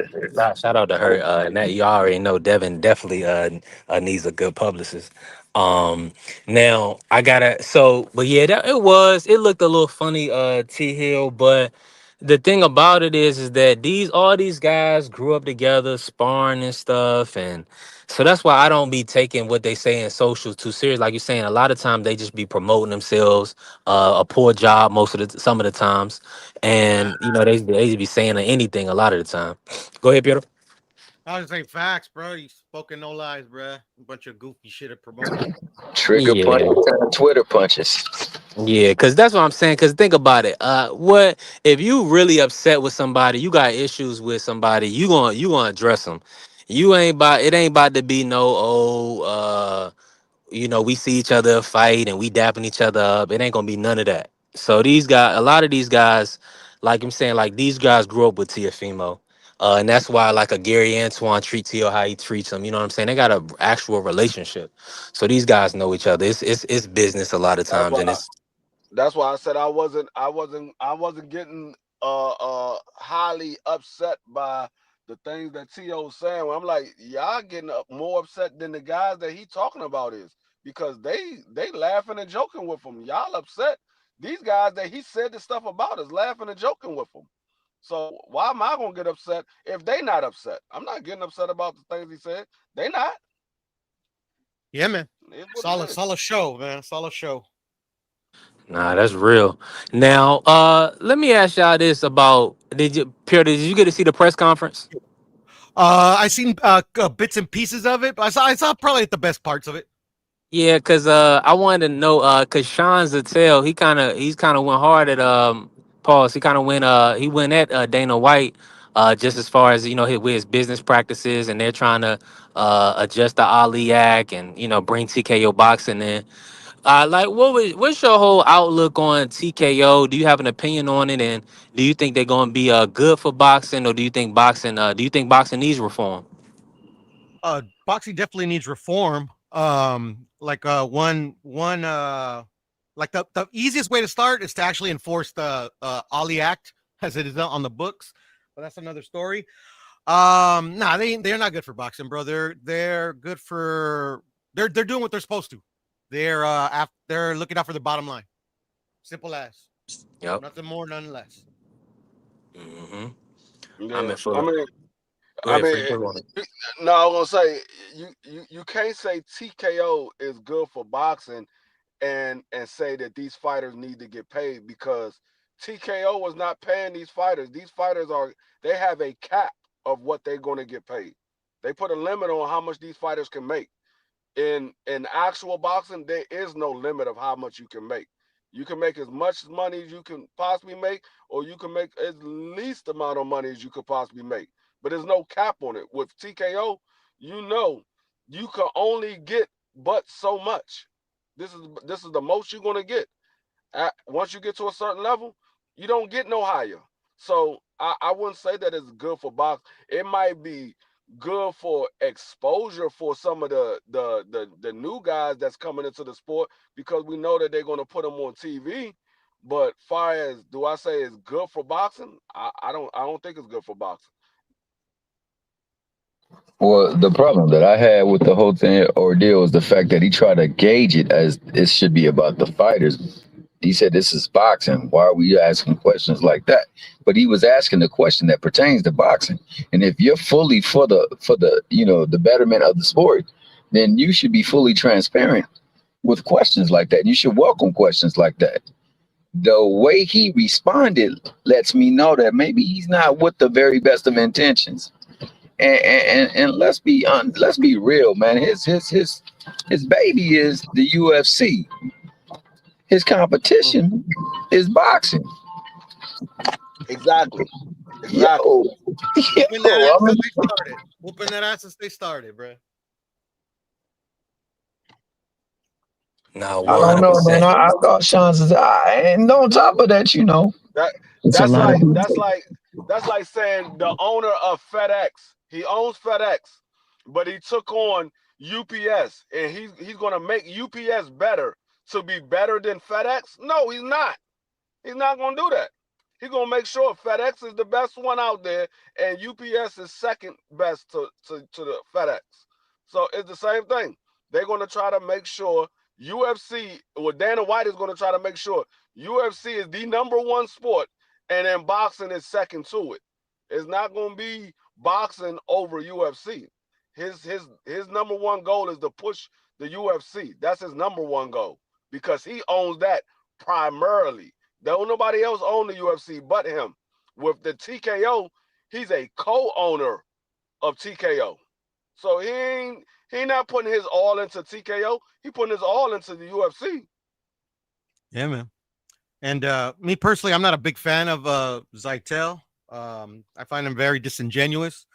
The questions that he made, I have no problem with. At the end of the day, like he made these questions at a press conference for Bud Crawford, Christian and Billy, Canelo for them. Like literally, like the California State Athletic Commission just had their annual, well, not annual, but the quarterly meeting, and they have a section where like the public can come up and actually like voice their opinion to the people that actually matter, the people that actually like can sway the bill to pass or not. I didn't see Sean Zeitel there.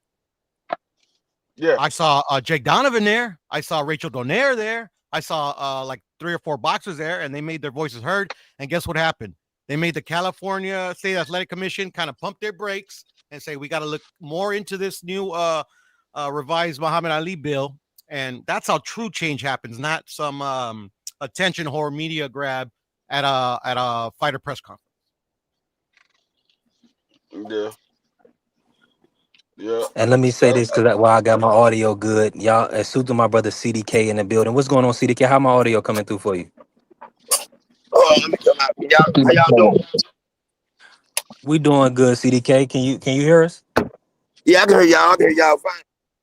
Okay, cool. I gotta talk. I gotta get you on this, CDK. What's your I see my brother CDK moving around. Salute to my brother CDK. Yeah. Let- are you excited for the fight? Did you get a chance to see the press conference yesterday? Seen some of it, yeah. I'm definitely excited for the fight. I'm ready for this fight. I'm out here, man. I'm at the call out, y'all. Let me move this way. I'm up here selling food. I'm trying to make a buck, man. Yeah, you doing the right thing. You definitely Yeah, doing the yeah. right thing. Always gotta get for I'm the money. excited about the fight. We 1 day away, man. I mean, what can you say? Don't see what's gonna happen. Mm-hmm. You know what I'm saying? Hey, Everybody got their picks in. mm-hmm. Now I heard you. Now you do have Canelo winning. Am I right about that? Yeah, I got Canelo winning. I got him winning. I think Bud's gonna maybe come out and look good for a few rounds. I ain't gonna take nothing from Bud. But I think eventually Canelo starts to catch up with him. I think Bud probably gets tired in the later rounds too as well from putting on this extra weight or fighting at this extra weight. You know what I'm saying? Like I tell people, walk around weight and fighting weight is 2 different things.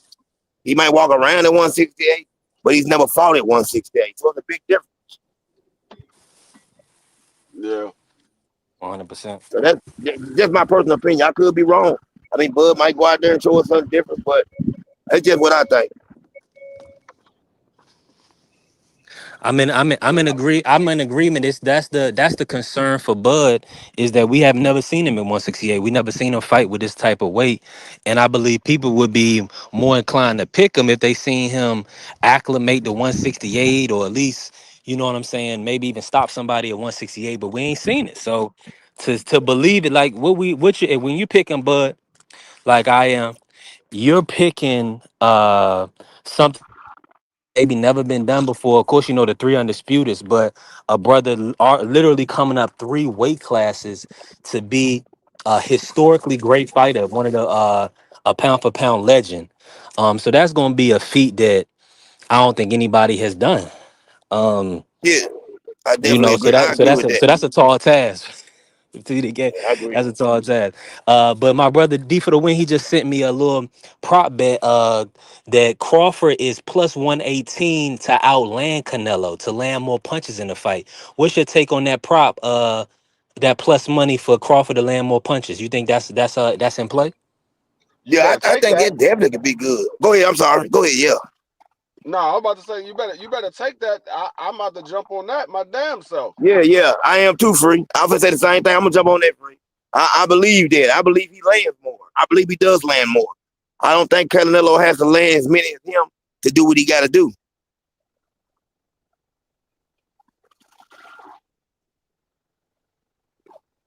100. Hold on, my bad, y'all. 100% because you got to look at it from this perspective. Either way, Crawford gonna be punching. So if he gets stopped, if it go 12, as long as he's letting his hands go, that's in play. Because you know Canelo, he's not really a combination puncher. He likes to kind of land big shots. Yep. Yep. He doesn't really jab as much as I would like him to jab. You know what I'm saying? He wants to hit you with hooks. He want to touch you to the body with his left hook. He like to throw the left hook to the body. I'm gonna be honest. I think the best punch for Canelo in this fight If he could run it down the middle with the straight right hand, his the straight right against a southpaw. If he can land that on Crawford, it's gonna be trouble. Yeah, yeah. But if if Crawford can avoid big shots, yeah, I definitely see that him outlanding Canelo. That's plus 118 right now on I think it's a great. I FanDuel. think that's a great bet. That's a great bet. A really good bet. Now I gotta ask you this, CDK. Any of these? You looking at any of these undercard fights? What's your take? Do you are you familiar with the Lester Martinez, Christian and Billy, or Vargas Jr., Callum Walsh? Oh yeah, I think Callum Walsh might get that win. Uh, I think that I don't think that ain't this Vargas Jr. the one fighting, right? Am I right? Correct? I'm Yeah, wrong on yeah, that. Fernando Vargas, absolutely. The oldest son. I think he's like, maybe to me, he might be the out of all of them, the one with the less amount of talent. I could be wrong, but that's how I see it. I think he loses. Yeah, it's gonna be an uphill battle for him. I've seen Callum. I watched Callum in a few matchups. He can punch. Yep. He definitely can punch. So yeah, I'm rooting for Vargas Jr., but I'm definitely leaning Callum as a to win that matchup. Hey, I got some business to take care of, y'all. I'll be back. Appreciate you, CDK. We'll be Okay, here. appreciate y'all, bro. Love y'all. How Love you you, doing, fam. sir? Appreciate you. Yes, Hey, sir. listen, make sure y'all follow my brother CDK Sports Talk. He's one half of the Grumpy OG. Shout out to Crush the Legend, Coffee and Donuts. Make sure y'all follow Crush the Legend and CDK Sports. We working. And listen, if I missed you in the chat, just know I love you. I'm moving around right now as my brother T Hill, as my brother D Free. We all working. It's hot out here in Richmond, VA. I'm sweating. Salute the power up in the building. Appreciate you, man. God bless you. Thank you for coming in, man. Um, Let me see who else we got in the building. Dr. Duran, salute to you. Listen, make sure y'all smash the like button. If y'all haven't followed the channel, follow the channel. Y'all heard what Bud said. He said Oh, is the that only the thing his cut brother gonna doctor? beat him in is horseback riding. What'd you say Is to that you? Stitch? Is that Stitch in the chat? Dr. Durant, if that's Dr. Durant, hold on, man. That might be. That might be. It just say Dr. Duran, but Stitch is a doctor. Yo, is that I dropped the Stitch? link Would again you? just in case it ain't there Yeah, no more. Let me definitely, drop the link. definitely. I would love to hear his opinion about things that's taking place today or tomorrow. And look look, and it probably is Dr. Duran because look at what he said. He said you got to be illogical sometimes to be great, and that's exactly why I got Crawford. He has what it takes to achieve that illogical greatness. Salute to you, Dr. Duran. Appreciate you. God bless you. Thank you for coming in. Um, Hey, Shawa said she on baby duties. Okay, no worries, no worries. Listen, we gonna be here. We ain't going nowhere. Listen, I ain't got no choice. I gotta show up. I need them 3,600 watch hours so we can get the ball rolling. So we definitely gonna be back. We gonna possibly. I'm hoping so. TD Sports did give me the go ahead on a post weigh in live. So I'm sure people be excited about doing that. So I'll see with the guys, see if anybody else is gonna go live. We gonna go in live conjunction, or if it's just gonna be on my channel. Either way, I'm gonna come back this evening after the Daniel Bailey interview on T Sports Talk and D Free Sports. So make sure y'all followed and tapped in with both of those. So, but yeah, and I'm gonna be honest with y'all. Only reason I don't think that Stitch it's Durden. My apologies. It's Durden. Oh, Salute to you, Durbin. Doctor. It's Okay, Doctor Durden. My bad. But I was gonna okay. say because Stitch he's real.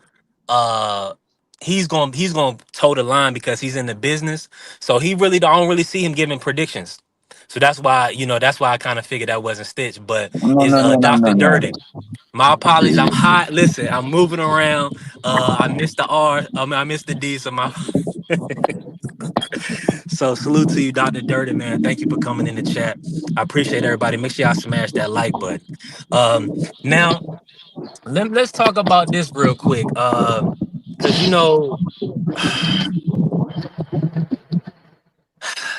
what do y'all take? Like, let me ask y'all this from y'all perspective, Free and T Hill.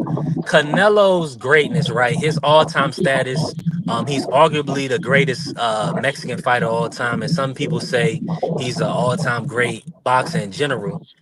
Now, where do y'all rank him? I mean, just in his pantheon with his resume, where do y'all see him? Top 10, top 15, top 20 all time? Is he where does he land for you? And does this Crawford fight does it move him at all?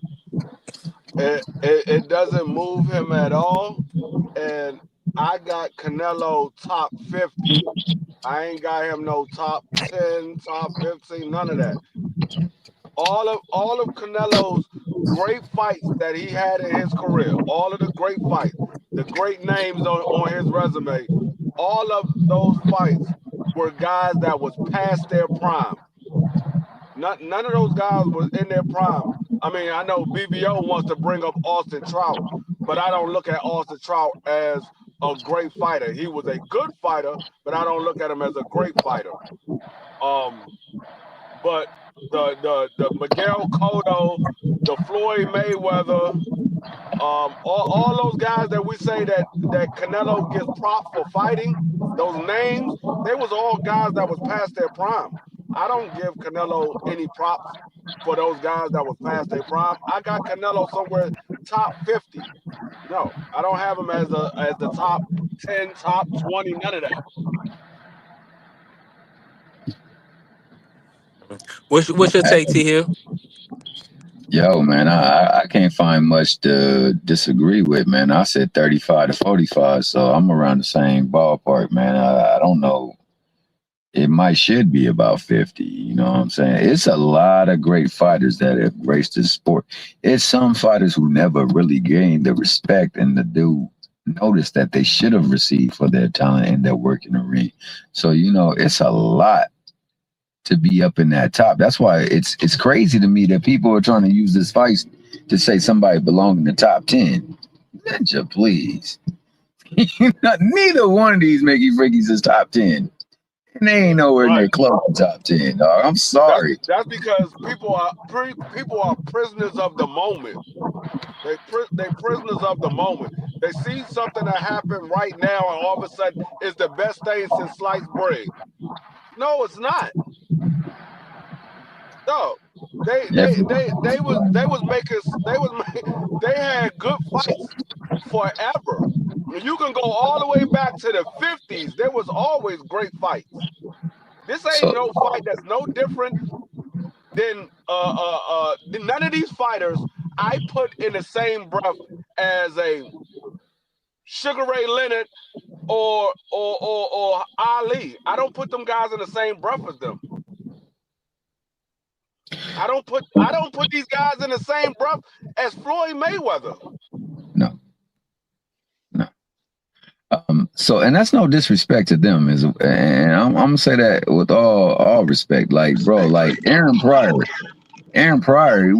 you're saying that they're better than Aaron Pryor as a boxer?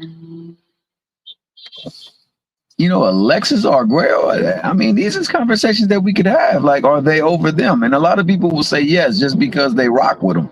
But it's like we really got to break things down and see who they fought at that time, and then what they did in the ring with the people that they did. Now, unfortunately, you can only fight whom you can fight.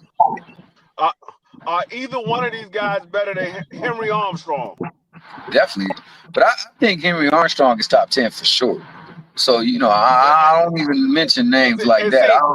And that's the thing. Like when people say the top 10, they don't even mention Henry Armstrong. They don't mention guys like Sam Langford. That's crazy. Yeah, that's what I'm saying. It's a lot. They don't even mention Jack Johnson. They don't mention Jack Johnson. It's a lot of great fighters that don't get mentioned.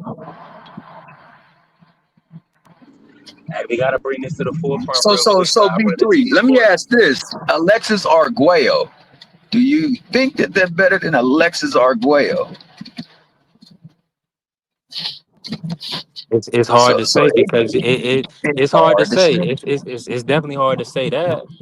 I think you could say they're probably more accomplished, like a Bud, like a Canelo going through 4 divisions. These guys have a lot of accomplishments, but it depends on who you beat and when you beat them. Opportunity, right? Having opportunity. And see, when you go with the accomplishment, yeah, you can say they more accomplished, but there's guys that never got the opportunity to fight for a title, like Sam Langford. Yeah. Sam Langford never got the Charles opportunity to Burley. fight for the title. Charles Burley, they You got was not giving him opportunities.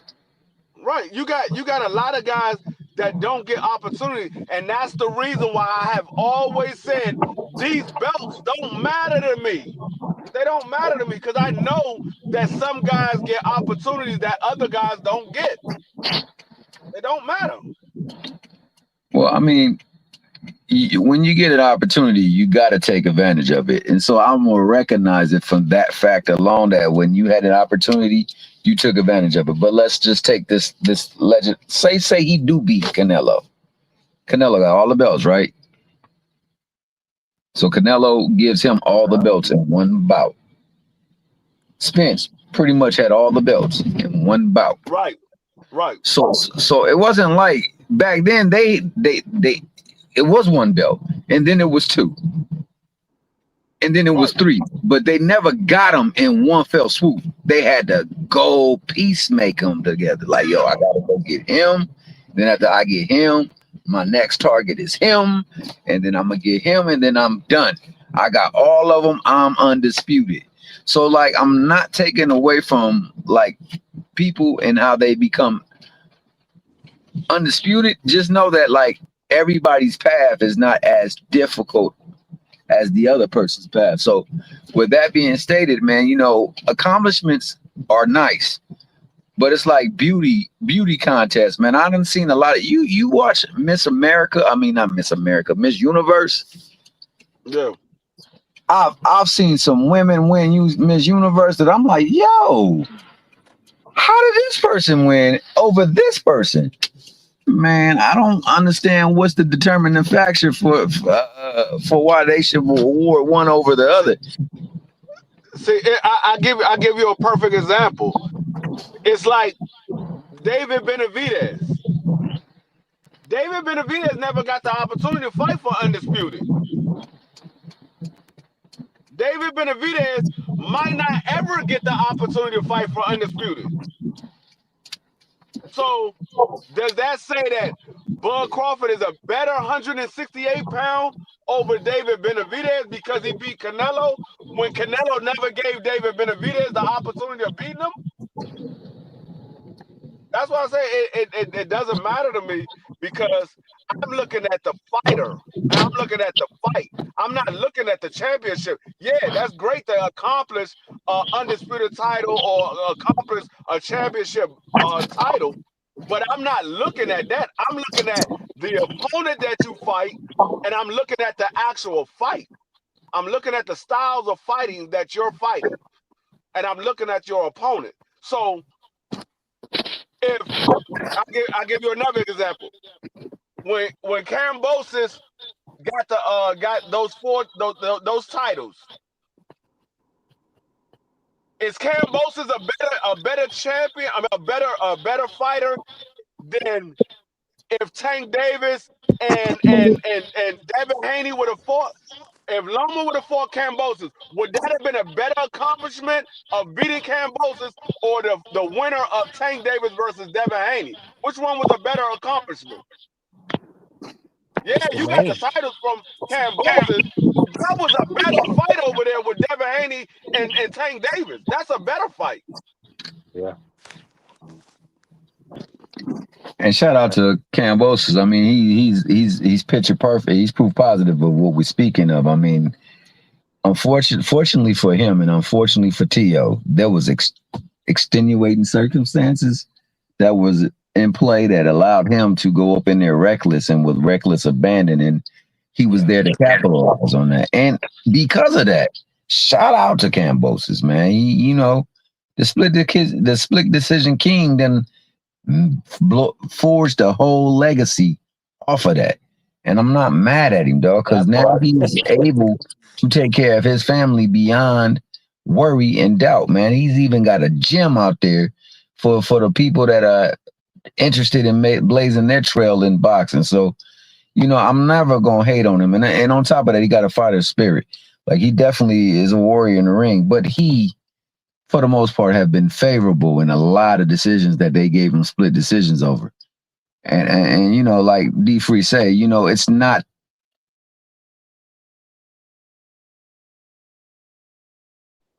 Oh, you went out, T Hill. You went out. Yeah, I was one. I thought it was me for a Speed second. You went snake. out to here. Let me say this to my brother because I'm driving around right now. Salute to my brother Team Slime TV.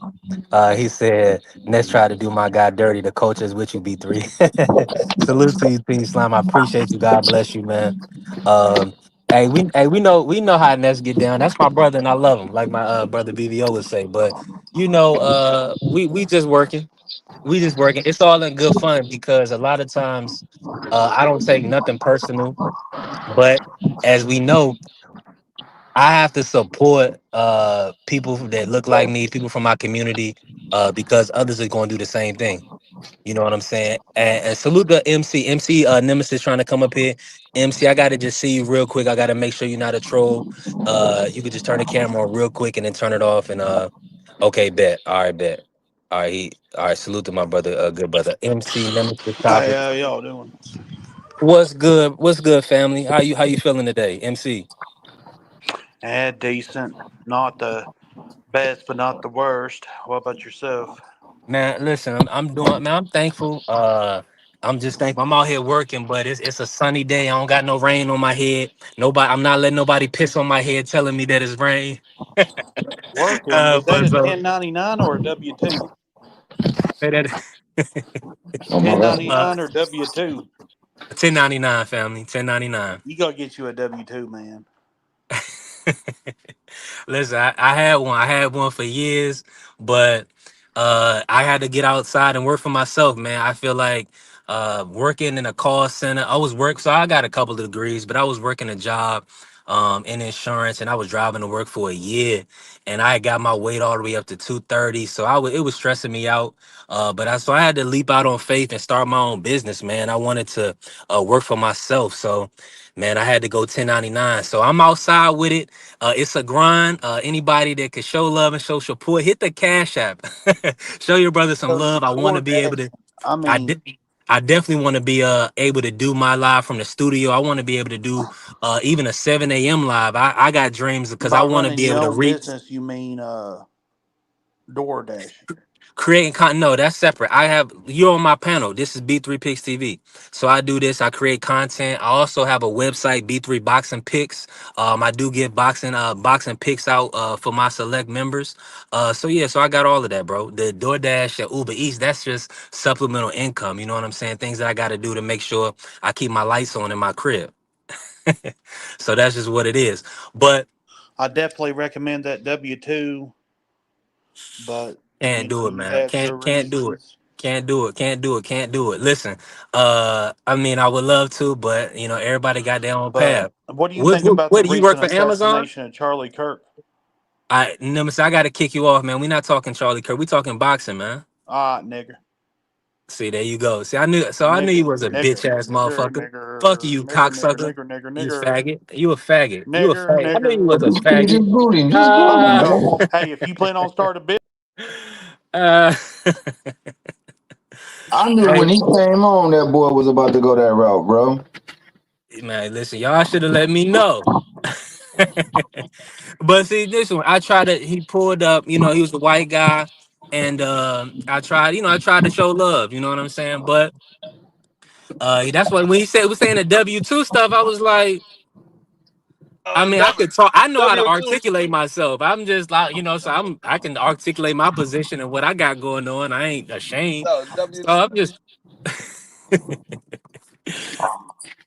oh my bad, and my bad for going off, and I shouldn't have called him a Yeah, fag and stuff and stuff like you that. So should my you should just apologies. let him go. You should have. But I'm not racist, so I don't have to call him a hunky or cracker or nothing like that. I don't hold that type of ill will. I didn't grow up that way. Hey, So they gonna make salute America to the good great brother. again, baby boy. That's what they say, bro. Nah, that's 100%. But see, when you outside, when you in these elements, that's what you're gonna get. That's what you're gonna get. So listen, Team Slime, if you still in the building, appreciate you, family. I already know as soon as he was gonna come up and show love. he had somebody else the opposite that was going to hate. So that's what you're going to get. You're going to get the love. You're going to get the hate. Man, I hope I didn't offend nobody. I hope he didn't offend nobody. And let's just keep working, man. Hey, I'm just thankful he wasn't trying to pull out Johnson. Hey man, he just don't like the dark liquor, dog. Let him go on and get his other liquor license somewhere else, man. Go get it, dog. Get her done. And listen, hey, listen, certain guys, they want us to be angry so bad. Brother, I'm not angry. I'm not angry. I got beautiful women that contact me. I got options in life. I got an education. I got a house. I got a car. I'm blessed, man. So I'm thankful every day. So I just leave it at that. But reason why I'm laughing and it makes me chuckle is Hot Rod come on. Hot Rod to say, "Oh, he act like it ain't no concern out here. It ain't no war out here." These young guys act like it ain't no opposition. Hey, listen, it's a lot of people. They don't want to see you win. They don't want to see you succeed. They don't. They want to knock you off your pivot. So hopefully those comments didn't get me in trouble. But that's how I feel about the guy. You know what I'm saying? A lot of guys they got sweet. It's not feminine because I know a lot of women that conduct themselves right away. So I don't look at it as feminine energy. I look at it as demonic. I look at it as guys that they definitely don't have a relationship with God. But they also you could tell that they wasn't raised, the right way. They don't have the right, um I don't know, they don't have the right substance in them, man. So shout out to everybody that's still in the building. I appreciate y'all for supporting me and looking out. uh yeah, that's just what it is. Hey, listen, that's what we gonna deal with. That's what black people gotta deal with. uh hey, that's just what it is. I mean, that's just what it is. I hope he ain't offend nobody, because and I hope I ain't offend nobody. Yeah. A lot of times people want you to come out your character and they want you to hurt them. They really want you to hurt them. People want you to you know just be a bad example. Salute to my brother Tim Layton in the building, always supporting, always showing love, a real one. Listen, make sure when y'all in the building y'all smash Big the like time. button. If you haven't followed the channel, follow the channel. We working, we building, we grinding, trying to Salute to trying to stay that. positive. You know what I'm saying? So, but hey, I'm gonna have to screen you. I'm gonna have to screen a little better. Dub, when me and Dub had a live stream a couple weeks back, somebody had like a little picture, and I told him, man, listen, let me see if whatever. So he had like a little picture come up. It was kind of gray. I was like, okay, what I'm saying? He had a little face. I'm like, okay, so I let him on. Next thing you know, he got a Johnson video going. I clicked him off real quick. But this is what these guys do. These guys ain't got nothing else better to do than unfortunately troll black man, which is crazy. Okay, Team Slime TV. He said he just seen the weigh-ins. They both look good. Both come in at 170, 167.5. That's what's up. That's what's up. So yeah, so we gotta fight. We gotta fight. Let's go, man. Let's go, man. Shout out to Crawford. Shout out to Canelo for making weight. Putting on a big event in Las Vegas, man. That's what we needed. That's exactly what we needed for both guys to be professional, to come in on weight, and we working. And thank you, Queen. Salute to the Queen 7-1. She said it's all good. As long as you say it's all good, Queen, and it's all good, because I definitely want to make sure my women audience is always feel comfortable pulling up, showing love. So I truly appreciate you. Thank you. God bless you.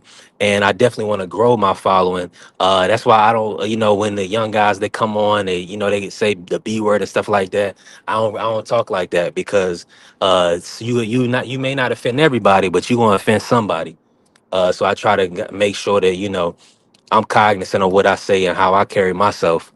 But that's the treatment we get sometimes, but we work through it. We live through it.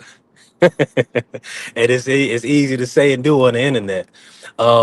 Now let me hey, Free, you still in here with me? T, y'all still in here with me? Can y'all hear me?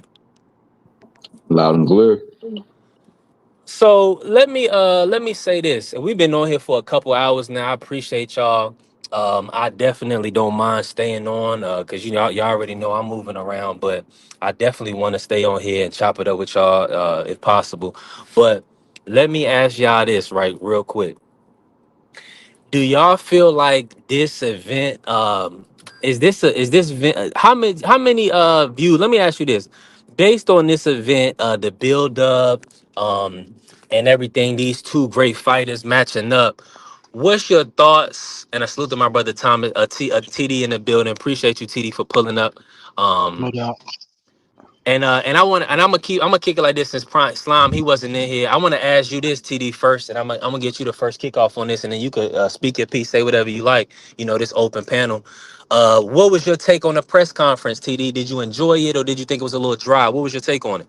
I thought it was a little dry. I'm gonna watch it again because I didn't really watch the whole thing, but I took notice to some of the things that was going on. I just um some of the things that was crazy about it wasn't really about the fighters. It was about other things. And Max Kellerman, he looked like he was ready to get on his knees for Dana White. I just thought that was crazy.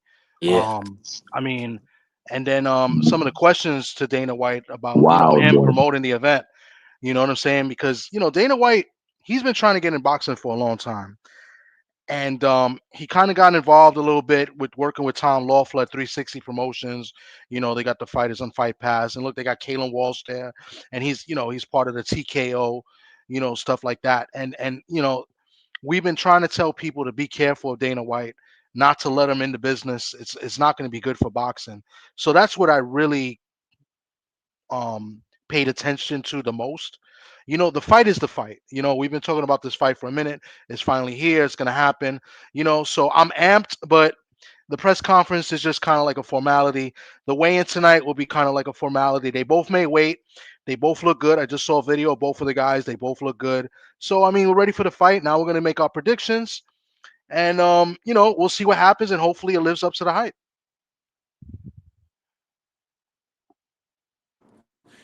yeah, I feel the same. Yeah, I'm definitely expected to TD, because I just looks like Canelo's in phenomenal shape.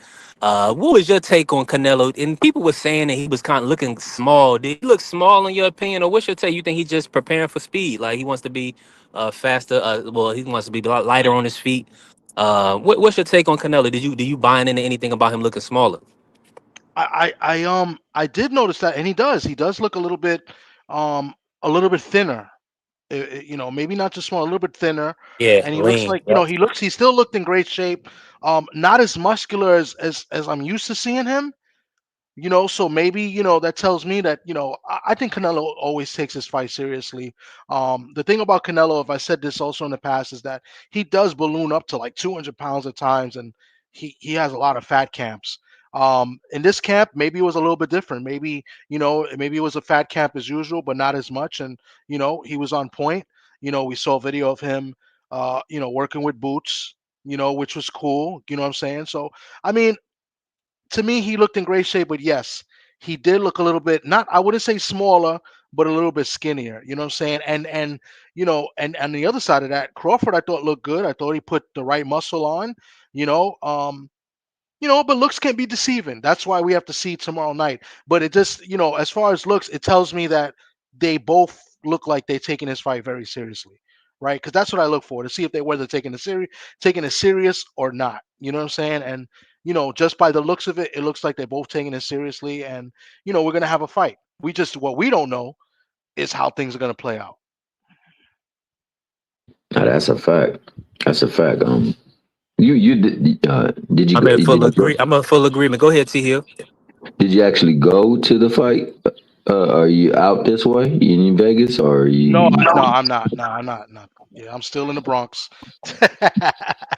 I'm still here. I know some people from New York that did go out there. My boy Johnny Boy is out there. I know that. And Okay. a couple other Salute guys, to they're out Johnny there. Boy. Yes, So salute, Johnny boy. Hey, did you get in contact with them while they've been over there? Have they contacted you, or you know will they contact you to give you their takes? not on the takes, but they did. I did speak, not speak to, but text Johnny Boy. We're like in a group chat with some other media people, and he was in there talking about it, but nothing crazy. They're just trying to get. They're still trying to see what they're gonna do as far as credentials and stuff. For Because he sure, didn't for he didn't sure. get a credential, but yeah, but he's out there. He thought it was good, and you know Johnny Boy, he always finds a way to get content, even if he don't get credentials. So this guy was pushing the Batmobile when Ryan Garcia was in it. So he found his way in the back of it, which is I thought was pretty funny. So but anyway, I wanted to come up here because tonight I've been on the phone, texting and contacting people for tonight. Tonight is going to be pretty epic, I think. So what? First off, we're trying to confirm 6 o'clock with Randall Bailey, right? He's going to call me. He said it's later this afternoon to confirm. So Randall Bailey's at 6 o'clock. Probably get Ross Thompson in there as well. That's going to be the TD Sports Talk prediction show, just with Randall Bailey, right? And then a couple other people will be in there as well. At 8:30 to 9:30, the usual suspects, the Supreme Beast Boxing Talk, they're gonna have a live, and we're gonna have random fighters pop up on that live, giving their predictions. So right now, I got 6 confirmations. I think I sent 5 to you, Oh, that's dope. B3. Confirmed. They're gonna come up maybe like up. I told them 5 minutes max. They're gonna come up in there. They're gonna say, what's up, their name obviously, and then here's my prediction of the fight and why. Boom, and then somebody else will pop up. So I'm trying to get a couple more. I mean, I've been talking to. I'm waiting for responses on a few others, but it's gonna be pretty epic as far as like they're gonna break down the fight as far as the content creators, from the usual suspects, but then we're gonna have the fighters pull up on them and make their predictions. So I think it's gonna be pretty good. So That's dope. I like that concept. yeah. So it's gonna be pretty good. I mean, just from the fighters' point of view, maybe not big fighters, but we got a couple former world champions in there and a couple prospects as well. So, you know, got a trainer in there as well coming that's gonna pull up. So Man, that's gonna be fire. Now, T, yeah, that's gonna be fire, man. yeah. You I think we could definitely get be pulling Tim up. Witherspoon to pull up? I don't have his contact, but if I did, I would have definitely told him as well.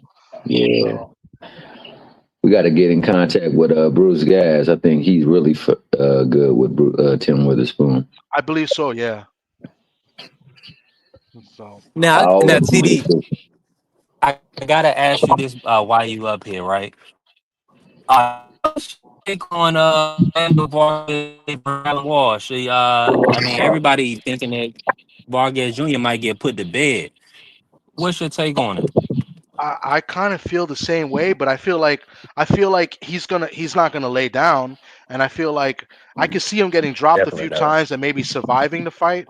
Um, but we got to see because I just don't think Vargas is at that level yet. Kalen Walsh has been, steadily moving up and increasing, and they're still building Kalen Walsh. But I've seen Kalen Walsh in person about 3 times already, and I like what I see. The only critique I have about Kalen Walsh is that I don't think Freddie Roach is the right guy for him. I think Freddie Roach is a good trainer, but not for him.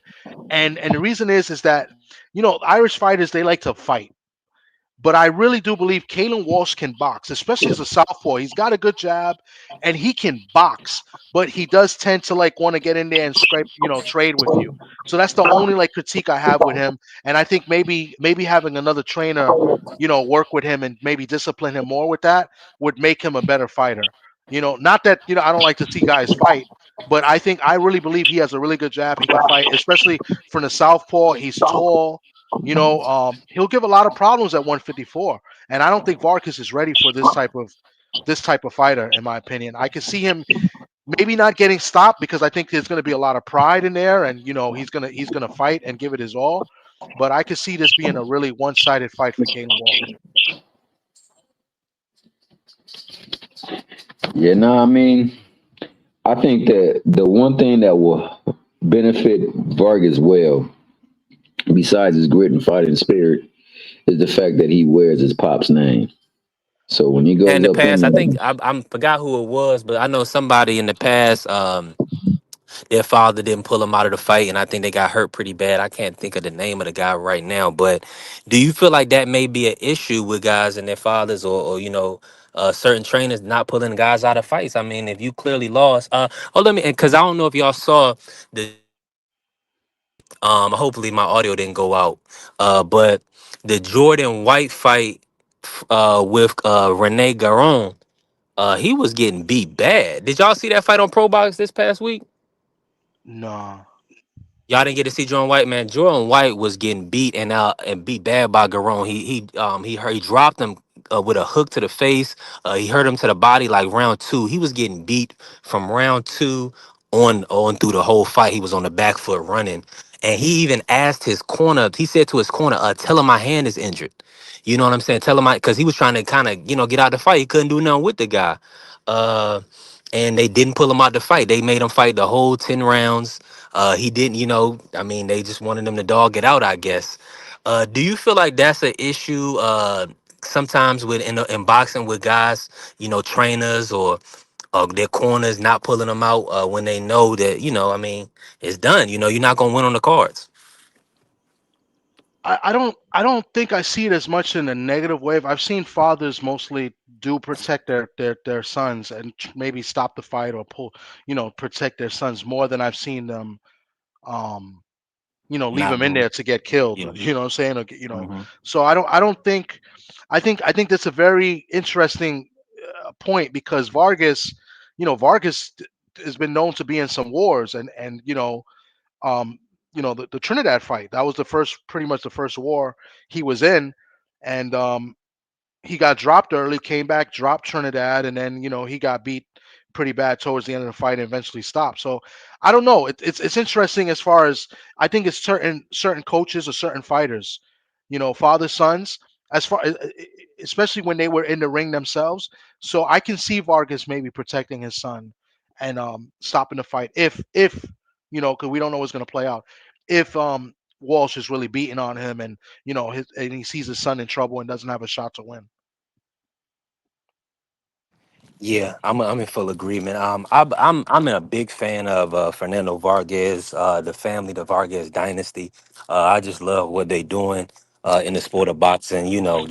Just being connected, being the togetherness, man. I'm a big fan of that, and so I support him. I really want to see him do well, but I think this fight is going to be a tall task. Uh, I just think this is going to be tough on him. I'm gonna be honest with you. Now, what's your? Do you have a pick on the and Billy fight, TD? It's a tough fight, but I'm gonna lean. I like Mabili, but I've seen Mabili get hit a lot. And I forgot who he fought. He fought a tall white guy, and he stopped him. It was like a few fights ago, but the white guy hurt him. It was a big guy, and if the white guy would have just fought tall, he might have got Mabili out of there.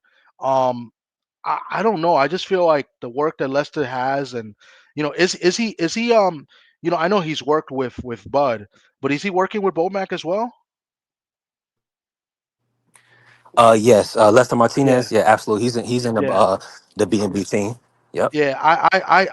I'm gonna go with Lester Martinez in this fight. I'm not saying he's gonna stop Billy, but I think it's gonna be a good fight early, and I believe I just based off what D Free said as well, I could see Lester you know putting the beats on Billy.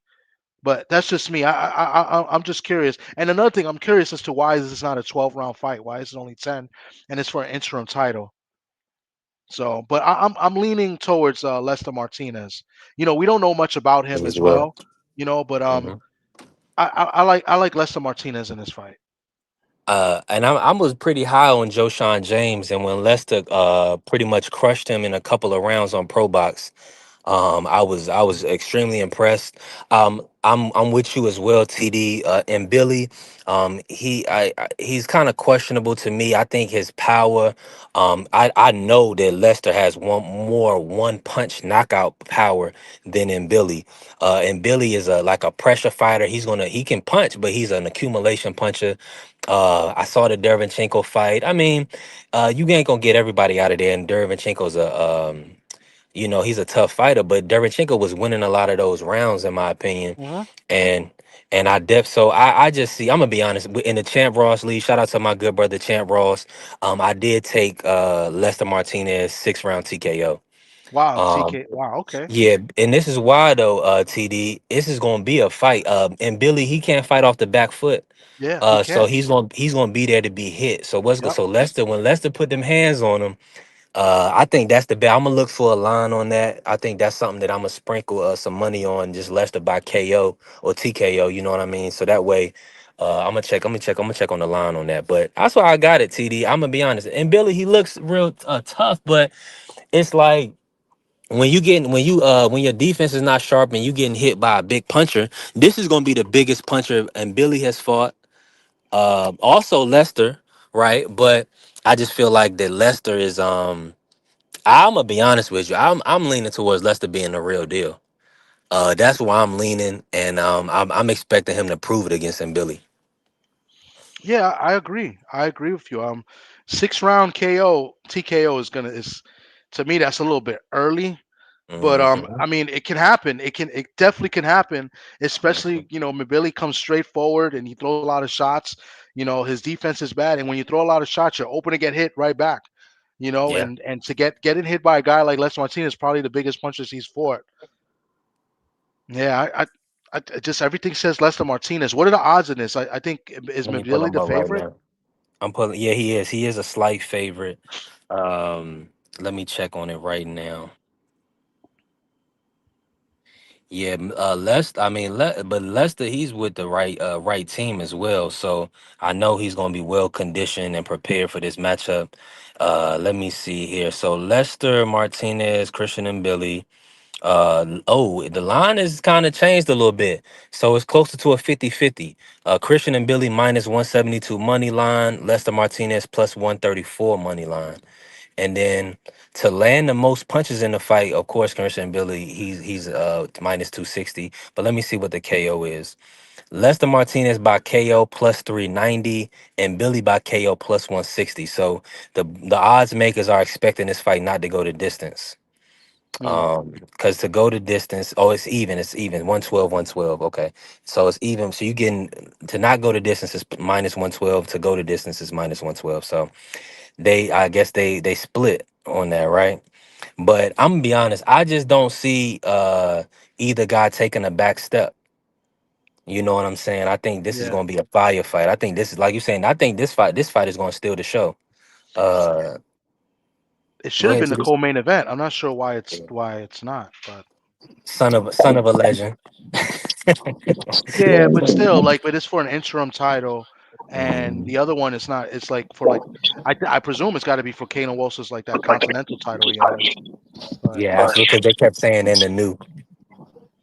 hmm. Yeah, they definitely kept saying in the new of the Vargas team. So Yeah, yeah. the biggest winner in Mhm. this whole fight in the whole card is Silly Man. He's got 3 titles in there. Unbelievable. Just Yeah, think about this. Think about this real quick. And I absolutely. wanted to do a video on this. I got the thumbnail and everything ready for it. I was trying to Hey, get Pedro to do the TD, video with me. But think about this. Hold Canelo on, makes Thomas. Can you hear me? yeah, yeah, I hear you. T Hill had something for you real quick before you cook. Okay. yo, TD. Are they fighting for that little statue that had my man holding the belts? What are you talking about? The turkey statue. The turkey statue, is that one of the prizes for each competitor Oh, tonight? I don't. I have no idea. My bad, bro. I just Yeah, want to know. T nah, Hill trolling, man. yeah. Hopefully you didn't lose your point, TD. No, no, no. I'm just gonna say that to think about like Canelo's making a guaranteed 100 million, right? Yes. And Bud supposedly reported the guarantee is 10. With of course they could make more money off of that, which by the way is crazy that Bud is making that. But what it is. But just think about that. 100 million. What's 3% of 100 million? 3 million, right? Yeah, my bad. I was on mute. 3 million. Yep. 3 million, and then 3% of what? 10 million is what? Is Is it that 300,000? 300,000? Three Yeah, hundred 300,000. thousand. 300,000. 300,000. Look, My bad. I'm on mute too. so look at this for right, and that's just the low part of it because they could make more than that off of the gate and stuff like that. But let's say, but 3.3 million off of those two fights alone, and the guy don't throw a punch. The guy just has like a glass of wine with him. He wears, old suits and taking no punches, and he's making 3.3 million minimum because he's gonna make more just off of those two fights. That's for the sanctioning fees. That's insane. Yeah, I need to sanction a couple of bouts. Yep. That's 3.3 off of That's that one ridiculous. fight minimum because both fighters have to pay sanctioning fees, win or lose. Yep. 3.3%, and then of course the other sanctioning bodies. But with Suleiman is that he has two other cards on the fight with titles, an interim title and another continental title. All these WBC titles he's collecting sanctioning fees for. He's the big winner of tomorrow night. That's a fact, TD. You said it best. Now let me ask you this because we talked about this earlier. And I'm pretty sure you saw Sean Zattel kind of go at Dana about TKO and about his business practices. What's your take on that? I mean, the TKO situation, and then just like everything that involves like the sanctioning bodies. Do you think we need some form of like reform in boxing? I don't think we need a reform in boxing, and I think um, what Dana's trying to do. I've been against it for a long time, and and I like that they call them out on it because it's some BS, and I do know what they're trying to do with the TKO league. Being that I have somebody that's going to be fighting in that league starting next year, in that whatever you call tournament. What I think they need to reform or maybe do a reset is the salaries, and the purses. And with Turkey's making it much worse because what's going to happen when Turkey leaves, right? Is these fighters they think they're going to be making this money, they're not going to get these type of purses anymore, and it's going to mess up how the approaches of these fighters. You're not going to see the best fighting the best anymore. That's why even now today you got guys fighting these circus events or celebrity type fights. You know what I'm saying? Because that's where the money is right now, and that's what I think boxing needs. They need some sort of financial reset. You know what I'm saying? Where fighters, they're fighting for the best, fight the best, or they're fighting, to move up in the rankings and stuff, and you know they're going to get paid what they're worth in big title fights, if that makes sense. Because right now they're not even looking at the big title fights because some of them are not paying enough. They want them, they're looking for certain matchups where they're going to collect the biggest dollar. Like Shakur Stevenson is a perfect example of that. And I think he does great business wise as far as getting paid. Him trying to make the fight with Conor Ben, moving up another two weight classes to fight at 147, that's all about the money. There's no legacy in that. You know what I'm saying? So that's just Right. one example. Tank Davis fighting Jake Paul. Obviously, there's no legacy in that. It's just, hey, it's to the highest bidder. So when it comes to like some type of reform, I think it starts with the financial aspect and how are these fighters getting paid. Because in the UFC, these guys are not getting paid what they're worth, right? And Dana White Not at all. is Dana White's getting paid way more than what he's worth, and he's not throwing a punch, or he's not Come getting on now. kicked in the head. He's not getting elbowed. He's not, and UFC is more dangerous than boxing. Think when fighters when they get hit, right? What happens? Their head goes back, right? They have the air, right? Their head goes back. But when these Yep. fighters are getting punched to the face on the mat, where's that head going? They're getting, these are brutal fights. It's Absolutely. much worse than boxing, and they're not getting paid anywhere near what their worth is. So, as far as reform, I think it starts there with the way these fighters or you know, um, these combat sports competitors are getting paid. I'm with you, TD, and then think about it in MMA, they can snap your arm and then Hmm. how long you gonna be out? How long? When the next time you gonna make money? Yeah. Once you get your arm snapped. Bro, Now I gotta say this real quick. It's hit me Luther with Ramon in the knees, building. elbows. Appreciate you, man. Listen, make sure y'all smashing the like button if you haven't followed the channel. Follow the channel. We work in B3 Picks TV. Also, make sure you follow all of the Sports Talk Network family. D Free Sports, TD Sports Talk. We working, man, and all of our brothers. BVO, Crush the Legend, CDK.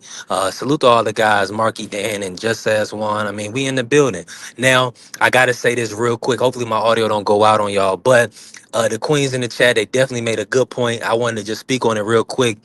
Uh, with Bud, he cried when EJ was offering him 60-40, right? But he accepted this deal. I guess he put it out that he's only making 10 million for this fight, right, TD? So we're gonna take his word for it. But I want to ask y'all, did you notice how Bud kind of got a bit defensive, or kind of like, I don't know. He kind of tried to save face when after Turkey said that his deal with Canelo is over $100 million. You know what I'm saying? He's like, this more than that. And then Crawford immediately after that, he just went, he started like, he just went out his way to kind of thank Turkey for the event and for putting the fight on and stuff like that. When nobody really asked him a question, he just kind of jumped in and said that. And I kind of thought, and I like what the Queens is saying in the chat, I kind of thought Bud was I don't know. I mean, he's still a man, right? He's still an ego. He still has pride. He has his own self-worth and what he believes he's worth. And with Turkey being on the other side of the table, and then Canelo getting a huge, huge payday, which I'm sure if we did the math on it, it's not 60-40. It's probably not even 70-30. It may be closer to 90-10, right, TD? It's probably closer to that, right? So I gotta ask from y'all perspective, did y'all get to see that moment? And TD, did you get to see that moment? And it definitely looked like Crawford was kind of trying to save face a little bit and kind of trying to like move the conversation along. He doesn't want people to kind of focus on the fact that he accepted a fight where Canelo's getting a crazy amount of money, and he's not getting that equal share or even a 60-40 share. I didn't see that moment, or that I got to watch it again. But I do Okay. know that Bud did say, like you said, that he's only making 10 million. But there are reports already out. If you Google right now, I already seen it, and it's confirming that the guarantee is 10 million, meaning Bud is getting 10 million just to get in the ring, and Canelo is getting 100 million just to get in the ring, right? But they could make up to 50 million more. So like Canelo could make up to 150 and Bud could make up to 50. What I don't think is going to happen is those numbers, because there's no pay-per-view, and they're going to really make money basically off the gate, and maybe any new subscribers to Netflix, in which I think Canelo is getting the bigger share of those. So it's just crazy that if you just without the back end money, right? And we're talking about the guarantees, Canelo's getting paid 10-1 more than what Bud is making, and Bud is making 10 million, right? The same amount as what Caleb Plant made to fight Canelo, and that's what I'm saying. This is why I think Bud is taking Fact, this but I don't very know. Hold on. Let seriously, me see. and it's going to be more for legacy than money. You know what I'm saying? I just think he cheated himself, because I believe he should have been paid way more than 10 million. That number that you gave just right now, TD, is more along the lines of how Canelo does business with his fighters. He gets a lion's share of the portion, and he gives them what's left. And he's the king lion, so he's going to eat first. Uh, I don't know where these people came with this guarantee 50 mil and all that stuff. None of that stuff never resonated with me, because I honestly No, know. no, Go ahead. the Bro, 50 no problem, mil son. is what he Thank you, can bro. is what he Appreciate can. it. That's the potential of what he can make. He can make up to 50 mil based off of what they do at the live gate. That's what TD just said. Yeah, based off of what he do at the live gate, he can potentially make up to 50 mil. So people just heard, when people hear the numbers, they just go for what the number is. So they hear potentially make 50 mil, they just heard 50 mil. They didn't hear potentially can make 50 mil, they just heard 50 mil. And so they said Bud is getting 50 mil for the fight. But that's not 100% accurate. It's potentially 100. I mean, it's potentially 50 mil. So he could get anywhere from 10 million to 50 mil. So he might only get 10 mil, or he might get 20 million, but he's not going to get more than 50 million. That's something he won't get. He won't get more than 50 million. He can get up to 50 million. Got you. I think that, that's the thing, man. People conflate a lot of things, and they do it because they want to base this as saying that this is the legit way to go and this is where you get the most. But to hear that he only got a guaranteed 10, and that's, he can get more based upon viewership. Raymond, no, The live gate is not 200 million. That is the live gate. We don't know what it is because they haven't fought yet. So we don't know what the live gate is going to be. We know I mean, we know that tickets has been sold, but they don't tell what the live gate is until after the fight actually happened. Then they or once the all of the tickets have sold. But when you hear 200 million, it's because Canelo is getting 150. He's getting 50 million from Netflix, and he's getting 100 million from Turkey. And then the other 50 is what Bud can potentially make. But nah, it's not the live gate is not 200 million. Interesting. Well, I mean, either way, he's gonna get paid. 10 million is a lot. Hell, I can't say But nothing bad about it's not his worth though. it. No, It's it's not his not. worth because he's doing all the risk. He's risking two weight classes to move up. He's putting his O is worth way more than 10 million, Yeah, right, I for mean this fight. he's getting a less guarantee for Canelo than he got for Earl. He Yes. got 25 for Earl. Yep. Yeah, it's just that Canelo, like I said, he top dog, and he definitely only pays his people a certain amount of money that'll get in the ring with him. And more times than not, it's more than what they ever gonna amass in their career. So they cool with it. But I agree with you. Like it just now it brings a lot more perspective to the people that want to say, they're getting life-changing money and they're getting the biggest bag they'll ever get in their life when they refer to Turkey. Man, I think a lot of stuff is overblown, just like I think a lot of stuff is overblown for a lot of other promoters as I well. And mean, if you really want to be honest, this man is getting the same amount of money that he quote unquote got for David Avenesian. Yeah, pretty much.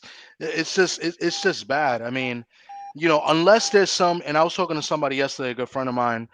He's out in California. He's Mexican too. And he's rooting for Bud. He's picking Canelo to win, but he's rooting for Bud. He um he was saying unless, and I kind of agree it could be, unless he's getting some, under the table money, which is very possible. That I don't see why, and let me get this right. I don't see the reason for him really taking only 10 million guarantee for this fight unless it's just all about, legacy. but So I mean, it is about legacy and it's about the name of Canelo. Because if he goes out there and beat Canelo, not only will he be undisputed in three different weight classes, the first person to ever do it in a four belt era, but he also will be one of three people to only beat Canelo.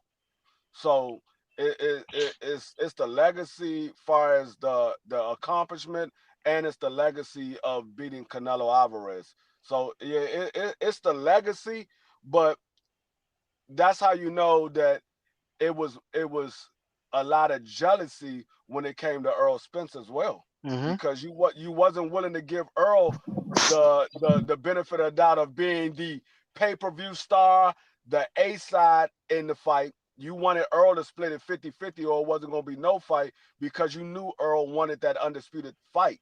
And so you was willing to hold that over Earl's head. But when it comes to Canelo, you willing to take the back seat, and you all the way in the back of the bus, and Canelo's driving the bus. yeah. dropping the kids off at top of that. Hey, you bring up an interesting point in the take that I had on Jab King's panel yesterday. You seen the movie The Good Son, right? Yeah. I know both of you have.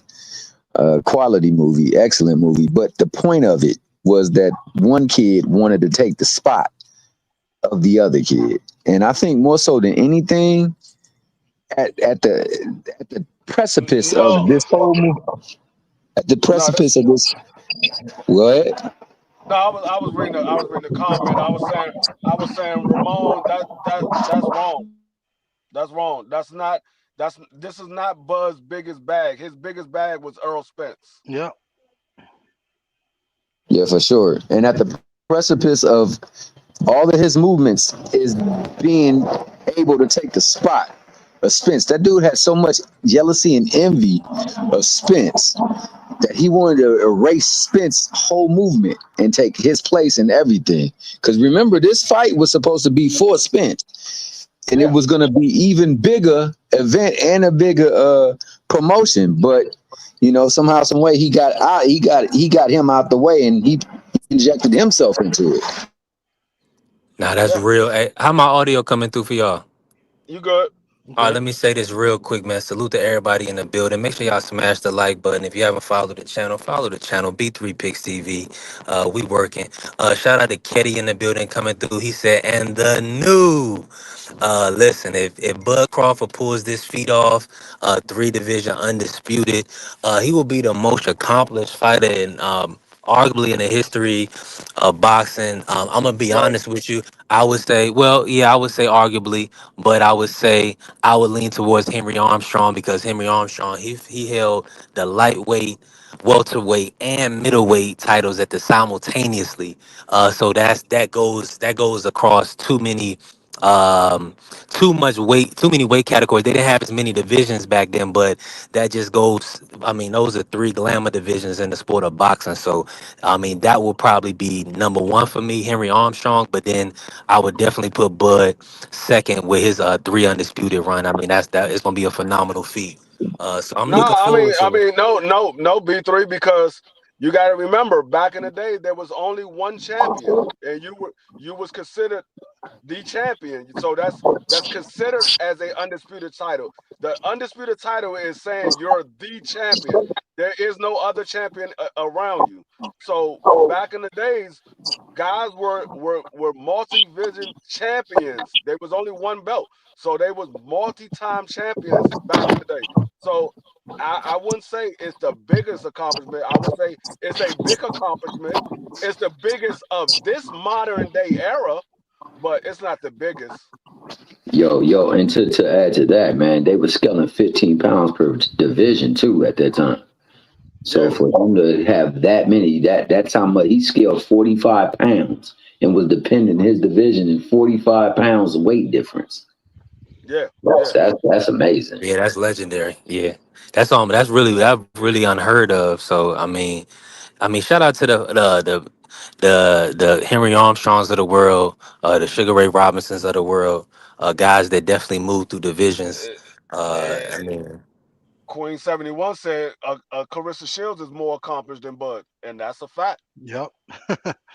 I love Carissa. Hey, Queen, you already know what time it is. Clarissa's definitely the gold in my book. Um, I don't wanna pivot too much, but TD, I gotta ask you this. Where does Canelo rank for you? Just in the pantheon of all time great fighters. I mean, he's arguably the greatest Mexican fighter of all time.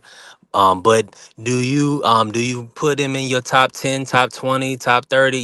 Where do you see Canelo uh what he's done? I mean, when I rank a lot of fighters, I rank them based off my lifetime that I got to see, right? So I don't like to. I go in the past just as a historian, to say that this guy could have done this in this era and whatever, whatever. But as far as fighters that I have seen, I think Canelo maybe top 15 in my lifetime as far as entertainment value, what he brings to boxing. I'm talking about, the events, the ring. I'm talking about ring walks. I'm talking about, him in the media, him fighting named opponents, even though, he's fought a bunch of them at the back end towards their career. So I'd put him like a top 15 as a fighter in general. Um, it's really hard to say, but he's nowhere near top 20, not even maybe not even top 30. I mean, we've seen I mean, let me not say we. I've seen a bunch of fighters that are just as good as Canelo or even better. You know what I'm saying? They just didn't get maybe the recognition or the pay that he's got, but I'll rank him top 15 as far as faces of boxing, right? Somebody relevant in my lifetime, that we talk about constantly. You know what I'm saying? So I'll put him there. It's really hard to rank these guys because I've seen even Mexican fighters like Marquez, who I think is better than Canelo. Eric Morales. I thought Eric Morales to me was better than Canelo. These are Mexicans. I like the way they fight. I like the the rivalries that they had, him and Marcos Antonio Barrero. Like the rivalry, like Canelo really didn't even have rivalries. You know what I'm saying? So for me, Canelo got a gift against Lara. I thought Lara beat him. I didn't like the open scoring against Austin Trout. I think that threw off everything as far as the way Austin Trout came into that fight. So there's a lot of hit and miss when it comes to Canelo. I respect him. I think he's a damn good fighter. I think he's a first ballot Hall of Famer. But for me, I've seen better fighters. I've seen better fighters have better moments. I mean, if you think about it, who's Canelo's big moment fight? Floyd? I mean, maybe Bud now.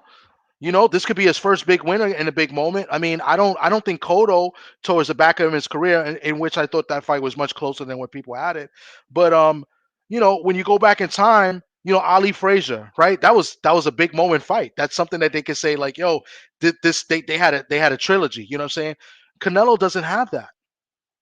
You know what I'm saying? So it's tough. I'm with you. I'm with you, TD. It's Triple because G, he yeah. Queen says Triple G. Yeah, I guess Triple G would be that guy. That they had a trilogy in the first fight, very close fight. Some people thought Triple G won. It was scored a draw. The second fight, same thing, but Canelo got the edge. So yeah, I guess you could say Triple G, but then when you look at Triple G's resume, it's like, eh. his But yeah, best win Triple. is I would say Triple G. Kell Brook or Daniel Jacobs. Who? Triple G. Yeah, Yeah, it would be. I would say Daniel Jacobs over Kell Brook. And Kell Brook moved up 2 weight classes to fight him. right. And Kell Brook looked good in that fight until his eye gave up. I Yeah, thought Kell Brook did great for moving up in weight in that fight. hundred But yeah, percent. Triple G would be Canelo's. Yeah, yeah, you're right. But Triple G really don't have nobody other than Canelo, and those are losses. So Yeah, no big moment fights. So yeah, hundred he fought a percent. lot of name guys. He fought Mosley, but Mosley was not the same guy. He fought Cotto towards the back end. He also fought Daniel Jacobs. I'm trying to think as far as name. He fought Floyd and lost. But he's the last few years, who has he fought? Nobody really worth mentioning. As far as like top guys. Now, Um, and I gotta really get your opinion on this, TD, because everybody is kind of talking about, they still want to see David Benavidez versus Canelo. Do you feel like that fight will ever happen? And what would a win over Benavidez do for Canelo, as far as all time status, all time, how you view him, you know what I'm saying, compared to the legends of the past? for Canelo, if Canelo was to fight and beat Benavidez, oh, that would make him. That would instantly, in my opinion, make him the best Mexican fighter of all time, instantaneously. But that's never going to happen. That's just my opinion. I think, first of all, the fight's never going to happen, and second of all, if that fight happened, he's not beating Benavidez. But if he was to do that and fight Benavidez, the fight that people call for, and beat Benavidez, let's say he stopped Benavidez instantaneously, I'd put Canelo as the best Mexican fighter of all time. Hell no. No, No. instantaneously. Hell no. He didn't. He hasn't Not accomplished. the best. Not the best. No, no. Outside of being undisputed, he hasn't accomplished more than Oscar De La Hoya. He But I hasn't don't count accomplished. Oscar De La Hoya as Mexican. He's American. They consider him Mexican. They don't count. I don't care. He is an American in East I, LA. I consider him Mexican. He's He's an American Mexican. on Mexican, using Mexican resources, fighting in America. The pride of East LA, not the pride of That's Tijuana. that, that's what you consider him. When they rank the top Mexicans of all times, Canelo, Oscar De La Hoya is on that ranking. I can't, So but I can't according put to him there. uh, I can't do it. I understand that, but I'm just saying he hasn't done more than Oscar. He hasn't done more than than Julio Cesar Chavez. He hasn't done more than Manuel Marquez. But He I'll hasn't let done me. I'll pause you more right than Eric there. Morales. More than CJ Eric Morales. Chavez. The only thing that he's done more than any of those guys is become undisputed. That's it. That's it. If you look at the names that these guys fought, they fought better competition than Canelo has fought. Now, yes, Canelo is the only undisputed Mexican fighter. He's the only one, but that's all did by himself. Everything else, their competition is way better than what the competition Canelo has fought. Way better. The only names that Canelo got that he get praises for is guys that was past their prime, that they was on their way out the door. I Get no agree. praise for. He don't get no praise for John Ryder. He don't get no praise for daggone Rocky Fielding. He don't get no praise for David Yildirim. He don't get no praise for Callum Smith. He don't get no praise for none of those No, guys. I agree with you. I'm saying if he was to fight Benavidez, It that doesn't would matter. that would be That's just different. one person. That's one person. They still ain't. His resume is still not better than those resumes. Who's Chavez's best win? Sweet pea. That's not a win. That was a draw in a fight that he lost. Meldred Taylor.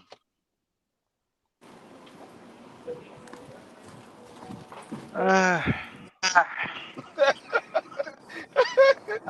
You got uh, Meldred Taylor. Camacho maybe. You can put Camacho on there. Camacho. Meldred Taylor. That man didn't lose a fight until his 91st fight. Yeah, but he fought a lot of. So did Canelo. So did Canelo Canelo. fought Yeah, yeah. So did 44. Canelo. Yeah. He fought 44 bums before he fought Floyd Mayweather. He fought but Chavez 44 did the bums. same thing. I mean, he Yeah, beat Greg Haugen to death. I mean, Greg Haugen was. yeah, I but thought. see, the difference. Yeah, the difference is Chavez went 91-0 before he took his first loss. Yeah. Canelo went 44 before he took his first loss. And as you see, there's a trend. There's a trend. Canelo took his first loss at 44. They're going. What's your guy name that he fought? Afternoon. Jaime McGill took 44 fights before he took his first loss. Then Zordo had 43 fights before he took his first loss. There's a trend going along. All these guys came up under Oscar. Yeah, I'm All with those you, guys Salute. are overrated too. Yeah, some of them guys definitely overrated. Yeah. What's good? Salute. I didn't get him to bring my little brother and Marky Dan. What's good, Marky? How you feeling today? Nah, man, I blessed. How about you? I thought that was TD Good, Sports man. again. I thought he had Yeah, he's two screen trolling our brothers. good brother Thomas. No, because he's using the StreamYard. He's got to change the avatar. Uh, he's crazy, Marky. Marky, did you get a chance to check out the press conference? No. I saw a video that I didn't watch it, but I saw the title said that Bud Crawford said both his shoulders is injured, and for whatever reason he was talking about Ilya Taporia. That's all I've really seen thus far. Okay, yeah. Crawford said the only thing Canelo could possibly beat him in is horseback riding. Um, because That's because funny. he don't ride horses. I think Crawford is. I think he's lying about that because I think Canelo will beat him in golf, and I think he'll beat him in soccer. Yeah. Soccer, I don't know. I don't know. Canelo don't seem like he light on his feet. No. But definitely horseback riding. Have you ever watched Canelo? Have you ever watched Canelo play soccer? No, exactly. No, I haven't. Have you? That nigga Canelo. That nigga. Yes, I have. Canelo is a hell of a soccer player. I've watched him play soccer. He's a hell of a soccer player. Yes, sir. I stand corrected. Am I right? You know me. Come on, Marky, man. We know you on the islands, bro. You know me. We watch football Americano. Respectfully, but now I love soccer. Shout out to the great Ronaldo, the great Messi. Oh, I love Um, soccer too. I watch soccer. I do. I watch World Cup. I wish I could watch more of it. But the World Cup, I always tune in. I follow the Um, Premier League, so Julio I like Julio Arsenal. said Canelo could outdrink Bud too. He got outdrink him. and see, but dude, Nah, I don't know about that. well, Bud doesn't drink. And that's a fact. That's a He fact. doesn't drink That's why alcohol. Yeah, and that, but see, okay. But see, that's what showed, and that's why I was see. That's what I was thinking, right, TD, and free. Like I was thinking that he would kind of say something like that to kind of get under Canelo's skin, but the amount of respect he has for Canelo, he didn't go that route. You know what I'm saying? So I thought that was I thought that was that showed that he's on code, that he's not, he wasn't concerned with all the Probably eat more booze he was getting. hamburgers than Crawford. There you go, bringing up the Canelo meat, man. All the way out of order, man. Terrible. The brother had one bad hamburger, and now he's tarnished his whole career. But where's BVO at, man? So where's Sombrero today? He's probably at work. You know, he's probably working, man. Shout out to the good brother. He I probably gotta actually ask working y'all for this. once. Yeah, I gotta go through the pen. I gotta do my best dub impression real quick. And I want to ask for some. Matter of fact, we're gonna do our show tonight. Let me ask: is anybody not gonna be available to pull up tonight to do like a post weigh-in show? After TD Sports and D Free, they do that Daniel Bailey interview. And you doing another show with Supreme? You said Supreme Beast. Are you doing another show tonight, TD? Yeah, so we're doing it's from so at 6 o'clock. It's supposed to do Randall Bailey. I'm just waiting for him to confirm because I think he Hmm. got confused on the time. And what's funny is that he gave me the time, so now he's a little confused. So he's supposed to call me when he get out of work. So it was supposed to be 6:30. I'm just waiting to Okay. confirm. Then 8:30 to 9:30 is Hmm. Supreme Beats Boxing. That's when Okay. they're gonna do the show, and we're gonna have like pop up. So after that, That's gonna be fine. I'm not sure if I'm doing the football show tonight. I'll probably do it tomorrow. Um, it all Okay. depends. Unless we do a show, we just do our picks. But yeah, so that's what's pretty much going on because it's only because of the Canelo Crawford fight weekend. That's what everybody's pretty much talking about. So Okay. I One didn't hundred know that they were percent. doing the celebrity weigh-in at the celebratory weigh-in at 9 o'clock today. I didn't know that. 9 p.m. Eastern. Wow. Yeah, I didn't know that. Wow. We probably have, yeah, that's gonna be late, but I'm not gonna commit to coming on that late. So my apologies for anybody that heard it might pull up tonight. I won't commit to it because that's a lot going on, and I definitely want to. We got to support our brother TD, and for his show, as well as D Free, and if Dub comes on late, I kind of talk to him. I know Dub is gonna be calling the fight. I don't know how many channels we going to simulcast on everybody, but make sure y'all are subscribed to Dub Right Side, BVO Sports TV, D Free Sports, TD Sports, Democracy 101. Make sure you tapped in with everybody because we're definitely going to be having a live stream during the fight tomorrow. And I got to ask you, Marky, while you here, are we doing College Football Zone tomorrow?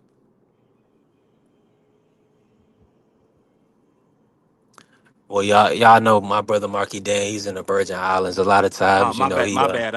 My bad. I was Okay. talking on mute before you insult me, you bastard. But yeah, we gonna do a show tomorrow. Most def. Okay. It's Good. I think Tennessee and who Tennessee playing tomorrow? I think they playing Georgia. That should be a pretty big matchup. So yeah, we absolutely gonna break some games down tomorrow. Does Tennessee have a Puerto Rican quarterback? Joey Aguilar. Yeah, I I think think he's half Puerto Aguilar is Rican, Puerto half Rican. Mexican. Yeah, so hold that motherfucker. We got a Puerto Rican quarterback, baby. Let's go. Let's go. Hey, y'all That's got to what's do up. something other than baseball.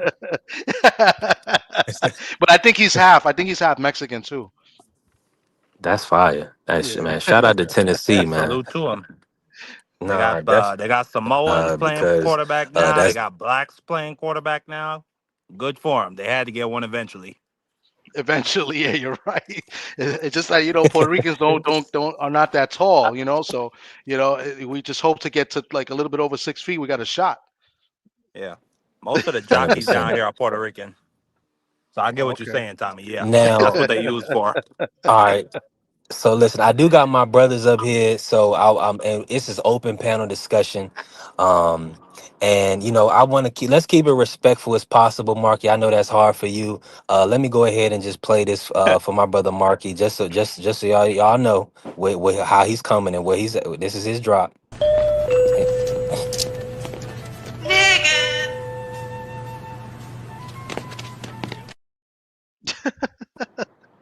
So, and I play that because you when Marky comes on and Hot Rod, those that's for them too. Just expect a lot of emotion, possibly a lot of cussing. So, we definitely trying to grow the channel. We don't want to irritate anybody, but I gotta bring this up because you was in the chat. We gonna work. So we talked all the Expect the boxing. We gonna facts from talk. me. Expect Listen. the facts out of me. Okay. I'm gonna start, and I'm not gonna start with you. Well, I'm gonna start with you, Marky, and I know Free will respond, and we'll just move it around, and hopefully, everybody will stay in the building. Hopefully, y'all are Americano football fans. Well, the Packers, they gave us a slacking last night. I love that we at least put up 18 points. I mean, that's kind of a moral victory, whatever the case may be. We don't want to take those, but what was your take on the game last night, Marky? And then y'all know we open panel, so y'all just speak freely. Um, I saw the first half and a little bit of the second half.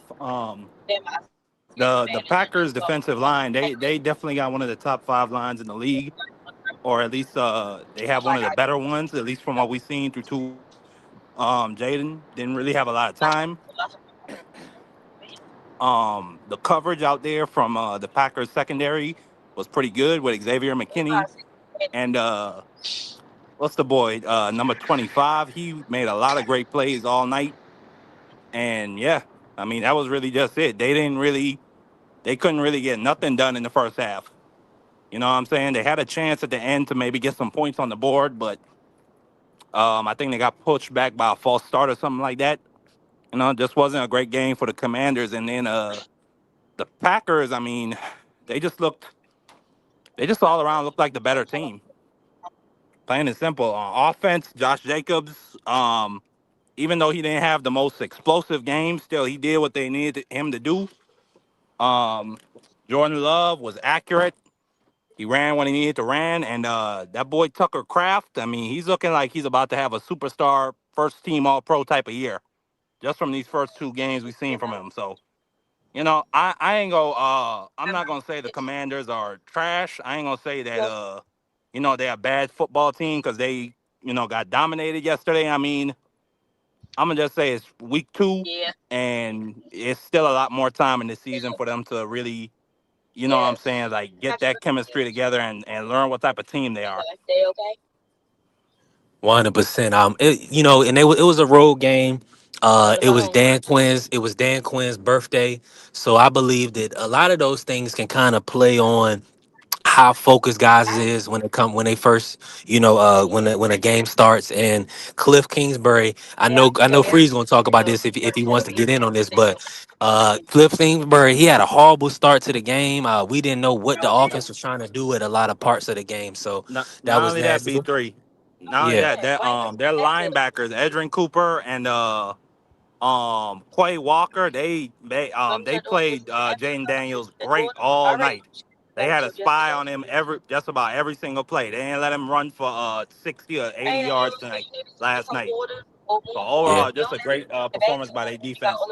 And I ain't ready to say it yet. I ain't gonna say the sophomore slump rumors are gonna stick yet, but hey, that wasn't a great game from JD. You know what I'm saying? People got tape on him now. We're gonna see how it looks the rest of the year. That was a little troll comment by Marky Dan, and well done, by the way. And D Freeze thinking of something to rebuttal with right now. I think that was It's perfect. a factual This count. is, but this is what I like to hear. D Freeze thinking right now. Look at him hard, thinking really hard for a comeback from Marky Dan, and Hey, this is but, great. but also besides that, man, I think that they got a year to like game plan against the talent of Jalen Daniels. So I think that we'll be more focused on trying to figure out a way, try to slow and limit his scope on the offense. I And can't I wait don't to the think I got Eagles. to say this, but salute to the good brother Julio for being in the building. I appreciate you. Make sure y'all smash the like button. If you ain't follow the channel, follow the channel. We talking sports. We talking all sports. We talk life and we talk all sports on Sports Star Network. Go ahead, TD. What was you about to say? I said I can't wait for the Eagles to catch it too. They need to catch a couple L's. 100%. We got a And humble. We got a if humble CD, Marky if Dan. Hey, I if got my CD didn't ring, turn into boy. Yeah, yeah, Butterfingers, yeah. oh, here we go. Here I'm we an go. Eagle fan too. So let's slow down on that. Slow Oh, we down on humble you too then. that. Slow down on the ego. Hey, I have right nothing now, against both of you guys. Even Marky Dan, who's sort of a jerk, I have nothing against him. But I do know an Eagles fan here that really gets on my nerves. So it's really all about him. Yeah, because yeah, I he be speaking behind them enemy facts. lines though, dog. He in a whole hostile environment. You Yeah. gotta be. It's And like when when an animal they scared, but well I won't say scared, but they under siege, and they in behind enemy lines. They lash out, dog. They push their hair up a little bit. They arch their back. Well, I shouldn't say that because I know we got pause worthy folks up in here. So and my brother Tim Layton, he said he they can't wait for the Packers versus Cowboys matchup. a word. Don't let that victory fool you. Don't let that victory Yeah, fool you. The Packers yeah. got an easy schedule for the first like five games. They really They do. had they showed a crazy statistic. They said but what's his name? Bart Starr, the Lombardi's quarterback, he won their first Super Bowl when he was 27. Brett Favre won his first Super Bowl at 27. Aaron Rodgers, his only Super Bowl at 27. Now Jordan Love is 27. So they saying that history is supposed to repeat itself. I hope not. I hope not too. I hope the birds get back.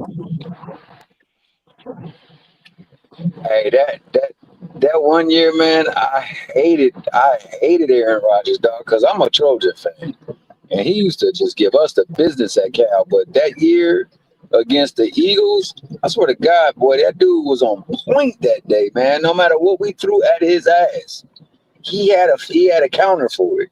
They was blitzing Whoa. me, huh? Now you good, Tommy. You're good. Yeah, yeah. I was like, I was amazed with. I thought that I'm not Brett Favre. Aaron Rodgers should have won more Super Bowls than they did, man. But unfortunately, they did cheat the Cowboys that 1 year. I mean, they some choke artists. I remember, you know what I'm saying, Matt LaFleur. What was it? It was fourth and what, 5? It was fourth and goal. They had like 5 yards to get to the end zone to take the lead against the Bucks. And that nigga Matt LaFleur chooses to kick a field goal Yeah. that put the defense on the field. So I mean, part of it is Aaron Rodgers. The other part of it is just Matt LaFleur not having nuts. Yeah, no, I agree with that. I think Aaron Rodgers is a tremendous talent, bro. I never speak bad about him, but I just thought that they should have won more. Just like I feel like certain other teams could have won more. I'm a Laker fan. I felt like we could have won more. Should have won more. Um, Sometimes it just doesn't happen. It shows you how hard it is to win too. It's not Facts. easy. It's not easy, man. And on top of that, it is an attitude. It's a habit. They say you got to build these habits. I fully invest in that because I've seen too many talented teams not win before, Uh, and it's I was because of the shocked the habit. year after the Rams won the Super Bowl. I was shocked how that whole team just fell apart.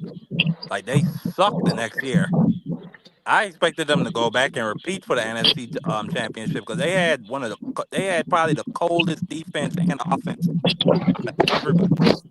I'm not going. Mm, mm.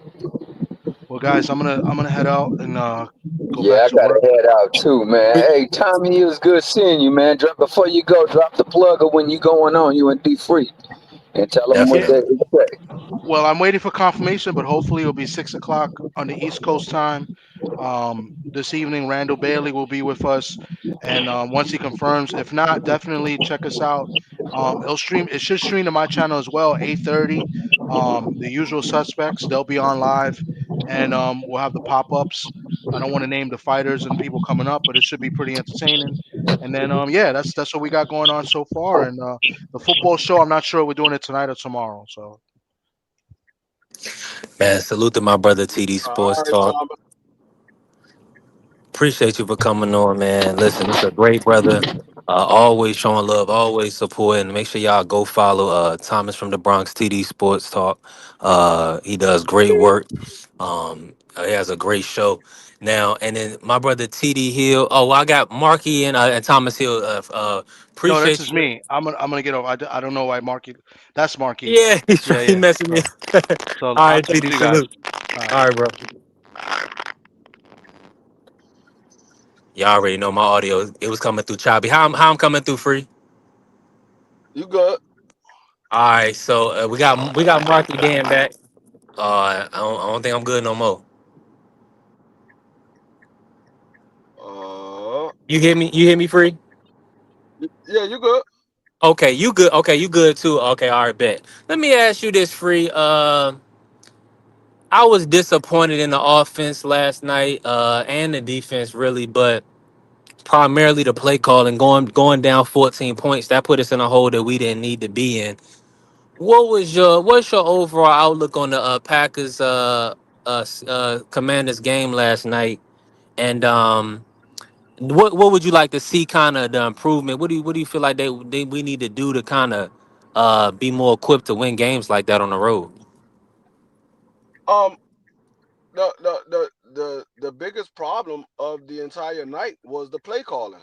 It had nothing to do with the players. It had nothing to do with of any of that. Jaden Daniels, none of that. I mean, we had Jaden Daniels threw some good passes. He threw some bad passes. Well, I ain't even gonna say bad. He just overthrew a couple of passes. None of the passes was bad. It just he players didn't catch the ball when they had it in their hands. There was a couple of drops. Noah Brown dropped a big pass on the sideline that would have been a first down that would have extended the drive right before the half, and we could have put points up instead of trying a long field goal. And then you had Jaden Lang missing a first down catch in the middle of the field that would have extended the drive. You had Zach Ertz missed a pass that would have extended the drive. So it was a lot of drops. So I'm not putting it on Jaden Daniel. I think the receivers gotta catch the passes when the ball get there. They gotta catch it. But I didn't like the play calling. They didn't run the ball. The first three plays of the game was all pass plays. We had a 3-and-out. They didn't run the ball. They at no point in time did Cliff Kingsbury really try to run the ball. He was trying to put so much put on a passing offense instead of playing his style of football, playing a commander style of football. Let's eat up the clock and sustain long drives. He was just trying to get down the field as quick as possible instead of doing what they normally do, eat up the clock and sustain long drives. That's not what he did last night is not what got us to the NFC Championship last year. That's not what got us to 12 wins last year. That's not what got us to beat the Giants the week before. So he got to get back to our style of playing ball. And then Joe Witt, I don't understand what he was doing with the whole zone because when they went man, Jordan Love had no success with the man to man. When they was in man to man and they was playing what they needed to play, Jordan Love was 1 for 6 for 12 yards. When they went zone, Jordan Praise. Love was he was 7 for 7 for 183 yards. I'm like, no, why are you going zone? He's not doing well against the man to man. You putting pressure in his face when you go man to man.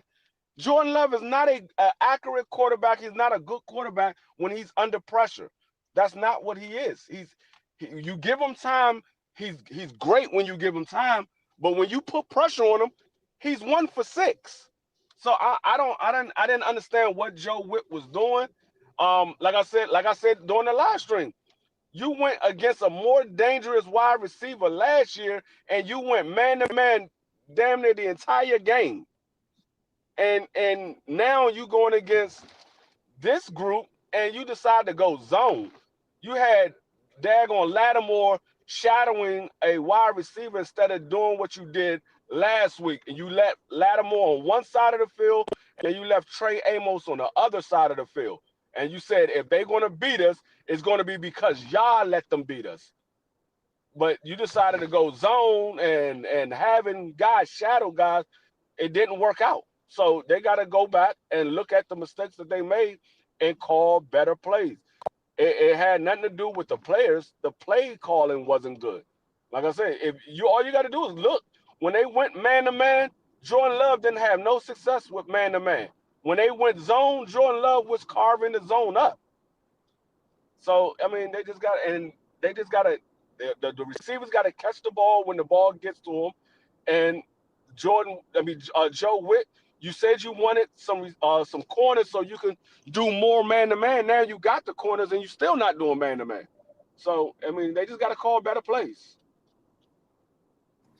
I'm with you 100% free. And I got to say this real quick. Salute to my brother, Prize Fighter. He always showing love, always supporting. And he can't be here today. He's traveling right now. He's going to Carolina. He's going to his home in Carolina. But I hate to put this on him. But he kept saying, free. He was saying, man, why is Eckler in the game? I don't want to. He kept talking about Eckler. Kept talking about Eckler. And it kept saying Eckler was old and all this other stuff. And unfortunately, I think they believe that Eckler tore his Achilles.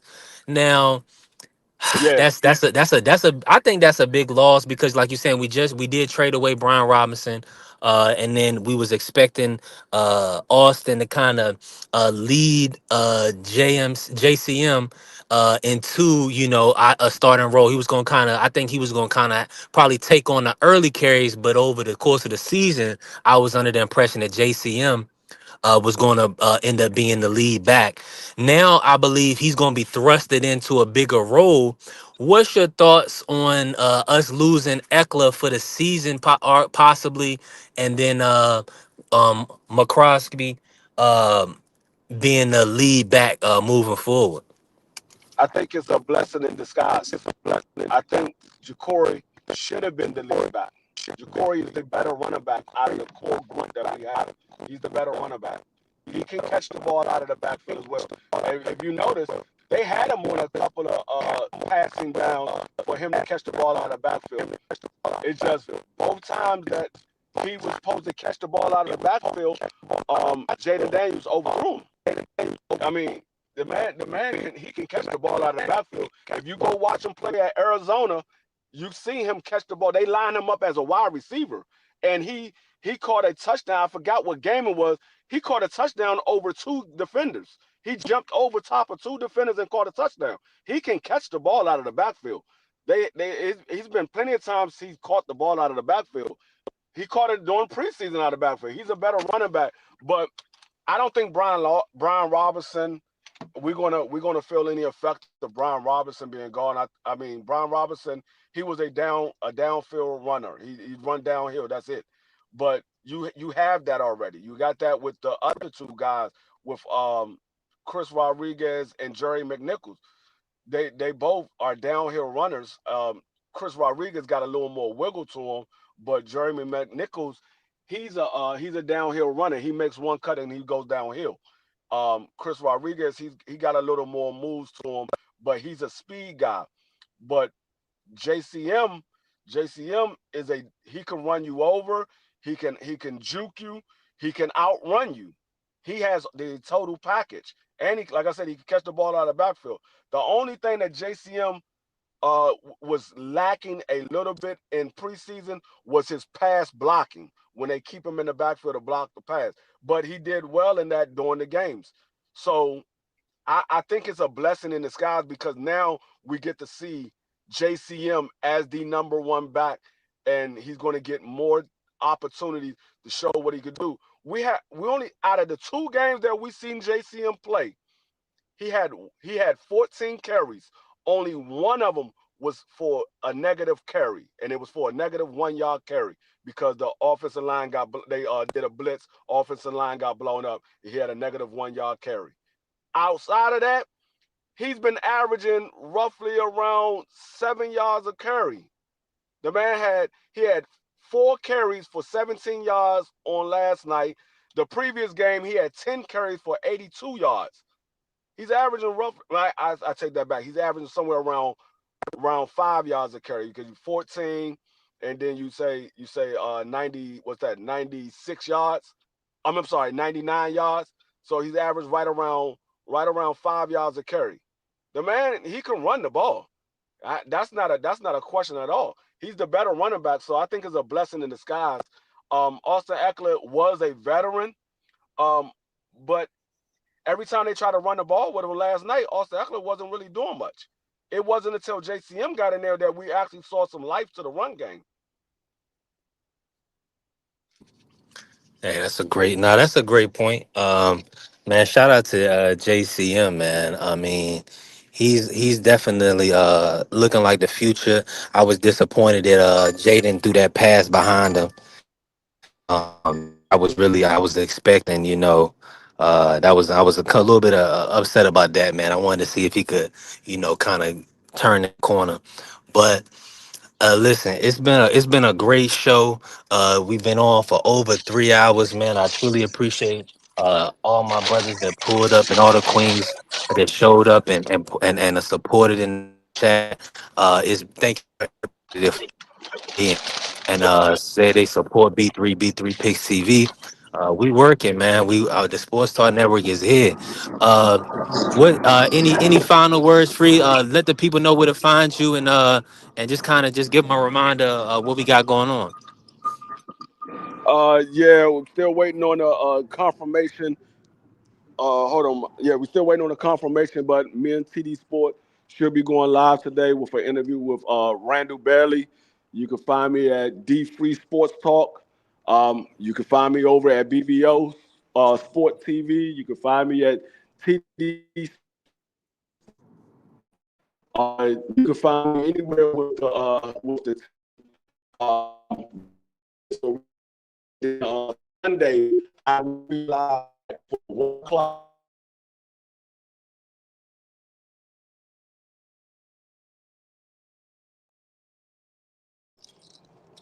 Because we played yesterday, so it won't be a Washington Commanders game. So it might be one of your favorite teams that I might be calling. I got to see what team I'm going to be calling for Sunday. Yeah, man. I'm looking forward to it. Free do a great job with his live streams and call the fights. So I'm definitely. So I'm definitely looking forward to it. But let me say this, man. Thank you for everybody that came in, that showed love and supported through viewership, supported. Hey, we working, man. We building, we grinding. God bless y'all, man. Thank y'all. Always remember, let's go green. And listen, I'm signing off for the day. We will be back, man. Shout out to the Sports Talk Network. Shout out to the People's Network. Shout out to all my brothers in the JBT. All of the YouTube boxing community, all the queens that we support, Queen Shawa, the Queen Kui, everybody, man, that got panels that we showing love to, and that support B3. I appreciate y'all. God bless y'all, and we gonna keep working. Peace. All right, is you motherfuckers finished? Y'all finished? You silly motherfuckers. You got to be soldiers, all right? Soldiers, not clowns, goddammit.